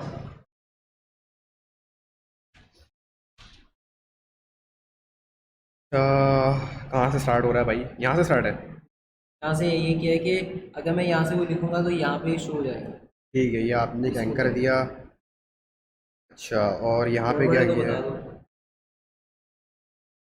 देखो, मैंने क्या कहा था, मैंने कहा था एक लिस्ट बनाओ, ठीक है, उस लिस्ट के अंदर कुछ एलिमेंट्स हो मेरे पास, ठीक है, और उन एलिमेंट्स के अंदर हर जो एलिमेंट है मेरे पास वो एक लिंक में हो, ठीक है। जैसे ही मैं उस पर क्लिक करूँ तो किसी भी पर्टिकुलर सेक्शन के ऊपर मैं चला जाऊँ। अब वो सारी बात है, किसी भी पर्टिकुलर सेक्शन के ऊपर जाने के लिए चलो मैं एक काम करता हूँ, वैसे ये आपने थोड़ा सा गलत किया है इसको, क्योंकि ये एल नहीं होता, ये एल आई होता है पूरा, ठीक है। और यहाँ पे आई डी ई नहीं होता, ये सिर्फ आई डी होता है, और आई डी को इस्तेमाल करते हुए यहाँ पे आप लगाते हो हैश, ठीक है। और आपने चूंकि यहाँ पे एल आई का इस्तेमाल किया है तो डायरेक्टली एल आई का भी इस्तेमाल नहीं होगा। या तो आप इसको यू एल के अंदर रखोगे, या फिर आप इसको रखोगे OL के अंदर। समझ रहे हो बात को? थोड़ा सा गलत है, मैं बताता हूँ उसमें कैसे सही होगा आगे। बैठो, आप भी दिखा दें। हाँ, आप लोगों ने कर लिया दोनों ने? आओ कुछ चेक कराओ। फिर मैंने लिया, फिर हेड का लिया, फिर कैमरा ये लिया, ठीक है, इसके बनाया आईडी का सारा। ठीक है, बिल्कुल सही है, बिल्कुल ठीक है। अच्छा आप दिखाओ। अच्छा आपने एक एंकर लिया, एंकर के अंदर आपने, यार ये एल आई ऐसे कैसे आ गया? तो इसको पूरा टैग होता है ना, ओपनिंग टैग होता है, क्लोजिंग टैग होता है, यस सर, फिर एंकर का भी क्लोजिंग टैग होता है। लिस्ट कहाँ बनाई? लिस्ट थोड़ी बनी। वो बना देते हैं। बना रहे थे, चलो बैठो मैं बताता हूँ। बनाएंगे। आप दिखाओ भाई, आपने क्या किया है? आपने वही चीज़ कर दी आपने भाई। एच रेफ को आपने बाहर कैसे लेकर आ गए? देखो पेन दिखाओ। एंकर का जो टैग है ना आपका, एंकर के अंदर ही आपके पास एच रेफ होता है, और फिर यहाँ पे आपके पास लिंक होती है, और फिर आपके पास ये क्लोजिंग टैग होता है। अब या तो अगर आप लिस्ट बना रहे हो तो आप क्या करते हो कि लिस्ट का एक टैग लेते हो, ओपनिंग टैग और एक क्लोजिंग टैग। समझ रहे हो बात को? जी जी। और यहाँ पे अगर आप होम ऐड करवा रहे हो तो यहाँ पे आप होम लिखते हो। इसी तरीके से अबाउट, और इसके ऊपर जो है ना आप डिफाइन करते हो। अगर आप यूएल के ऊपर काम कर रहे हो तो अनऑर्डर लिस्ट के ऊपर काम कर रहे हो तो यूएल आता है। तो यूएल क्यों आता है? यूएल का मतलब ये है कि आप इसको बता रहे हो कि आप अनऑर्डर्ड लिस्ट के ऊपर काम करना शुरू कर रहे हो, या फिर अगर आप ओएल के ऊपर काम कर रहे हो। समझ रहे हो बात को? बैठो बताता हूँ मैं। हाँ भाई, जो स्टूडेंट्स ऑनलाइन हैं वो जवाब नहीं दे पा रहे, ऐसा क्यों है भाई? अच्छा इन्होंने क्या किया, एक यूएल लिया, उसमें एक एंकर लिया है, ठीक है, 2 एंकर लिए, 3 एंकर लिए, ठीक है, एक लिस्ट बनाई। और यूएल का क्लोजिंग टैग कहाँ है? यूएल के क्लोजिंग टैग में आपने गड़बड़ कर दी ना। यहाँ पे यूएल का क्लोजिंग टैग आएगा पूरा। देखो टैग्स को ना याद रखो। अब मैं बताता हूँ कैसे, मैं क्या कह रहा था वो मैं बताता हूँ कि मैंने क्या कहा अभी। ठीक है, मुझे अभी भी ऐसा लग रहा है कि बहुत सारे स्टूडेंट्स जो है ना कन्फ्यूजन में हैं।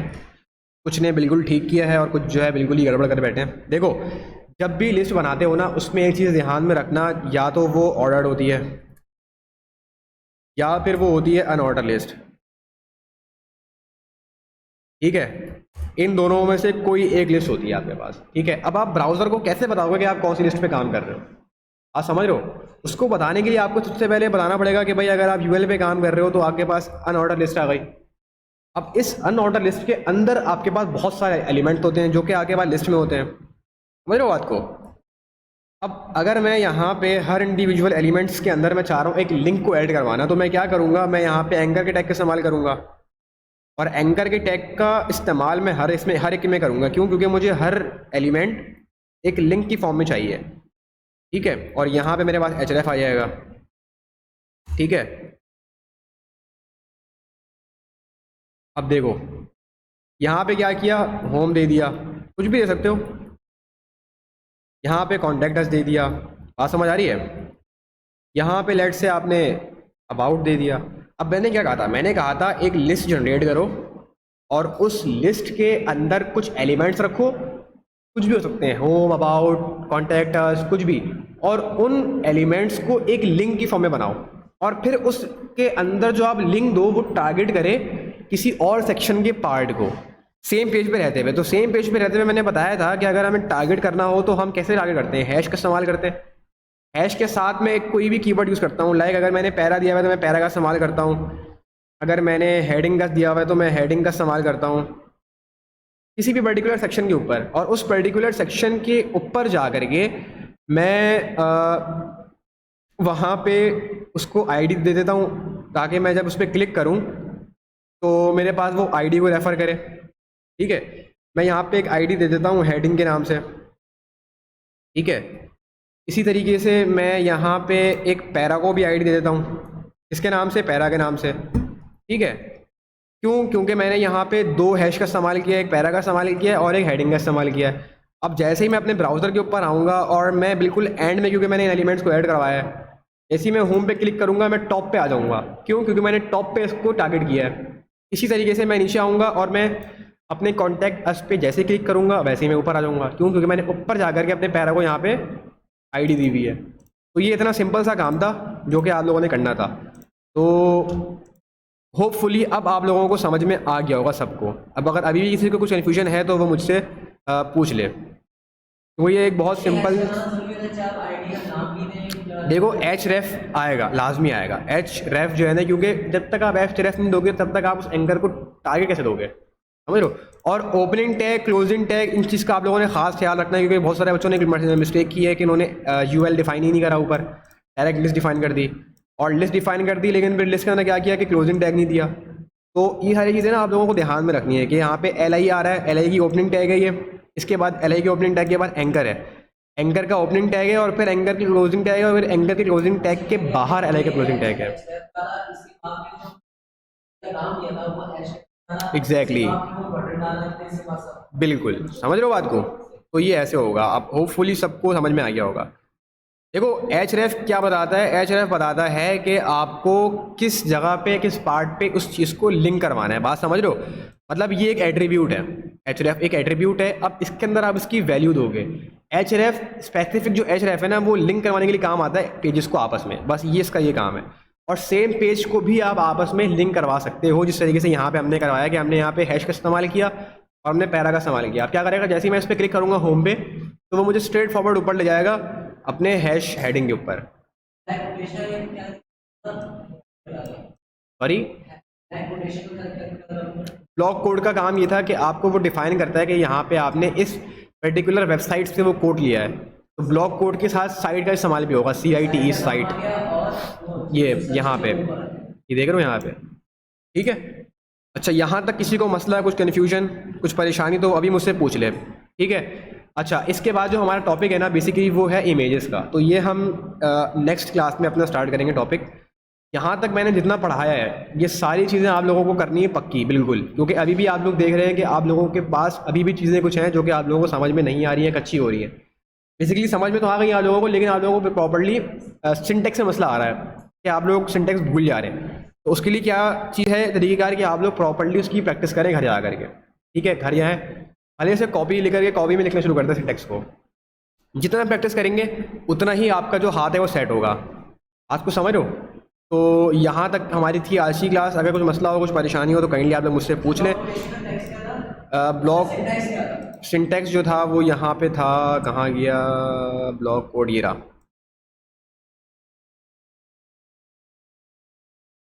ठीक है, समझ में आया आप लोगों को। अच्छा, अब इसकी रिकॉर्डिंग जो अपलोड होगी ना वो बेसिकली होगी गूगल क्लासरूम के ऊपर, ठीक है। तो ये हमारी गूगल क्लासरूम बनी हुई है। यहाँ पर जो है ना पिछली सारी रिकॉर्डिंग जो है मैंने अपलोड कर दी थी। अच्छा, एक स्टूडेंट है जिन्होंने यहाँ पे अपना असाइनमेंट अपलोड करा था। तो बेसिकली असाइनमेंट जो आपको अपलोड करना होगा ना वो कुछ इस तरीके से नहीं करना होगा। असाइनमेंट के लिए मैं प्रॉपर यहाँ पे आप लोगों को असाइन करूँगा असाइनमेंट, ठीक है। लाइक मैं यहाँ पे प्रॉपरली आप लोगों को असाइनमेंट के सेक्शन के अंदर यहाँ पे असाइनमेंट को असाइन करूँगा और फिर आप लोगों ने अपना असाइनमेंट यहाँ पे सबमिट करवाना होगा, ठीक है। अब देखो होता क्या है, आप लोगों ने यहाँ पे असाइनमेंट अपलोड करा। अब लेट सपोज मैंने यहाँ पे असाइनमेंट आप लोगों का ओपन कर लिया, ठीक है। अब अगर आप लोगों ने यहाँ पर इमेजेस का यूज़ किया हुआ होगा ना तो इमेजेस मेरे पास लोड होकर शो नहीं होंगी। क्यों? क्योंकि मेरे पास सेम फोल्डर में इमेज तो है ही नहीं। आपको समझ रहे हो? तो आप लोगों ने क्या करना है कि अगर आप लोग इमेज यूज़ कर रहे हैं तो उसके साथ एक पूरा प्रॉपर फोल्डर बनाएं और फिर फोल्डर बनाने के बाद मुझे पूरा प्रॉपर सेंड करें, ठीक है। और जिस तरीके से मैं यहाँ पे इन्होंने यहाँ पे एक HTML की फाइल अपलोड कर दी थी, तो यहाँ से मैंने जितनी भी कोडिंग है वो देख ली कि भाई इन्होंने किस तरीके से पूरा कोड किया हुआ है, ठीक है। अच्छा, लास्ट में एक और चीज़ क्या कि लेट से आपने यहाँ पे एक फ़ाइल बनाई हुई है HTML। फाइल बनाने के बाद ये यहाँ पे होगा ये गड़बड़, मैं कर लेता हूँ रीनेम ML, ठीक है। अब देखो जैसे आपने फाइल बनाई ना, आपने यहाँ पे प्रॉपर इसका पूरा टेम्पलेट को यहाँ पे लेकर आना है। कैसे लेकर आओगे? मैंने बताया था शिफ्ट और 1 प्रेस करोगे, यहाँ पे पूरा टेम्पलेट आपके पास बना बनाया आ जाएगा। जैसे ये बना बनाया आपके पास आ जाए, इसके बाद आपने अपनी वर्किंग को स्टार्ट करना है। अगर आप आधे अधूरे सिंटेक्स से वर्किंग स्टार्ट कर दोगे ना तो शो तो कर देगा वो, लेकिन अक्सर औकात लोडिंग में और उसमें बड़े मसले आ जाते हैं। फिर वेबसाइट आपके पास लोड नहीं हो रही होती या शो नहीं हो रही होती, समझ लो बात को। तो ये अक्सर इश्यूज आते हैं। जैसे इन्होंने यहाँ पे असाइनमेंट बनाया था, इन्होंने बिल्कुल सही टेक्स्ट का सिंटेक्स वगैरह का यूज़ किया हुआ है, ठीक है। तो इसी तरीके से जितने भी असाइनमेंट्स होंगे वो आप लोगों ने गूगल क्लासरूम के ऊपर जो है वो अपलोड करने होंगे, सही है। अब कुछ चीज़ें जो आप लोगों को समझ में नहीं आई। अच्छा, बुक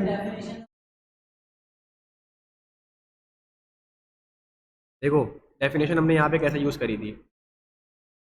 अच्छा, ये वाला जो पूरा कोड है ना, मैं एक काम ये करूँगा कि ये वाला पूरा कोड जो है ना अपलोड कर दूँगा क्लासरूम के ऊपर। तो इसके जितने भी सिंटैक्स है ना, आप लोग वो भी अपने पास ओपन करके फाइल को एक्सेस करके देख लेना, ठीक है। देखो, डी एल के टेक्स्ट से हमने क्या किया, हमने डिफाइन किया कि हम यहाँ पे डेफिनेशन की एक पूरी बनाने जा रहे हैं लिस्ट।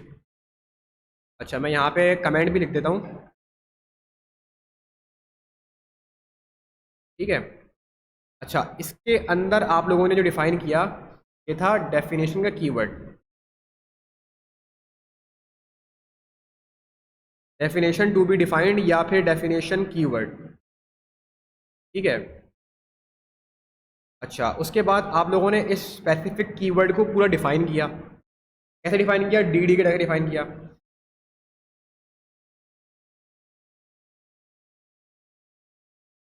कंप्लीट डेफिनेशन, ठीक है। तो यहाँ पे आप लोगों ने यहाँ वाले पार्ट में पूरी एक कंप्लीट डेफिनेशन को यहाँ से डिफाइन किया हुआ है, ठीक है। यहाँ पे मैंने कमेंट्स वगैरह भी ऐड कर दिए हैं ताकि जब आप लोग अपने पास फाइल ओपन करो तो आप लोगों को मसला ना हो, ठीक है। मैं ये वाली फाइल भी अपलोड कर दूंगा गूगल क्लासरूम के ऊपर, तो आप लोग एक्सेस करके इसको देख लेना, ठीक है ना। और कुछ पूछना हो, किसी ने कुछ सवाल करना हो? देखो, आपके पास ना पूरा होता है वीक, पूरे वीक में आप लोगों के ऊपर मस्ट है कि आप लोग लाजमी जो है ना प्रैक्टिस करो। अगर प्रैक्टिस नहीं करोगे ना तो नेक्स्ट क्लास तक जब आप लोग आओगे तो आप लोग चीज़ों को भूलना शुरू कर दोगे, और फिर इसी तरीके से होगा कि उसके अगले वीक में आओगे तो फिर पीछे की जितनी चीज़ें वो सारी आप लोग भूल चुके हो। एस का टैग का काम होता है किसी भी एक पर्टिकुलर ऑब्जेक्ट के ऊपर वो स्ट्राइक ला के दिखा देता है, ठीक है।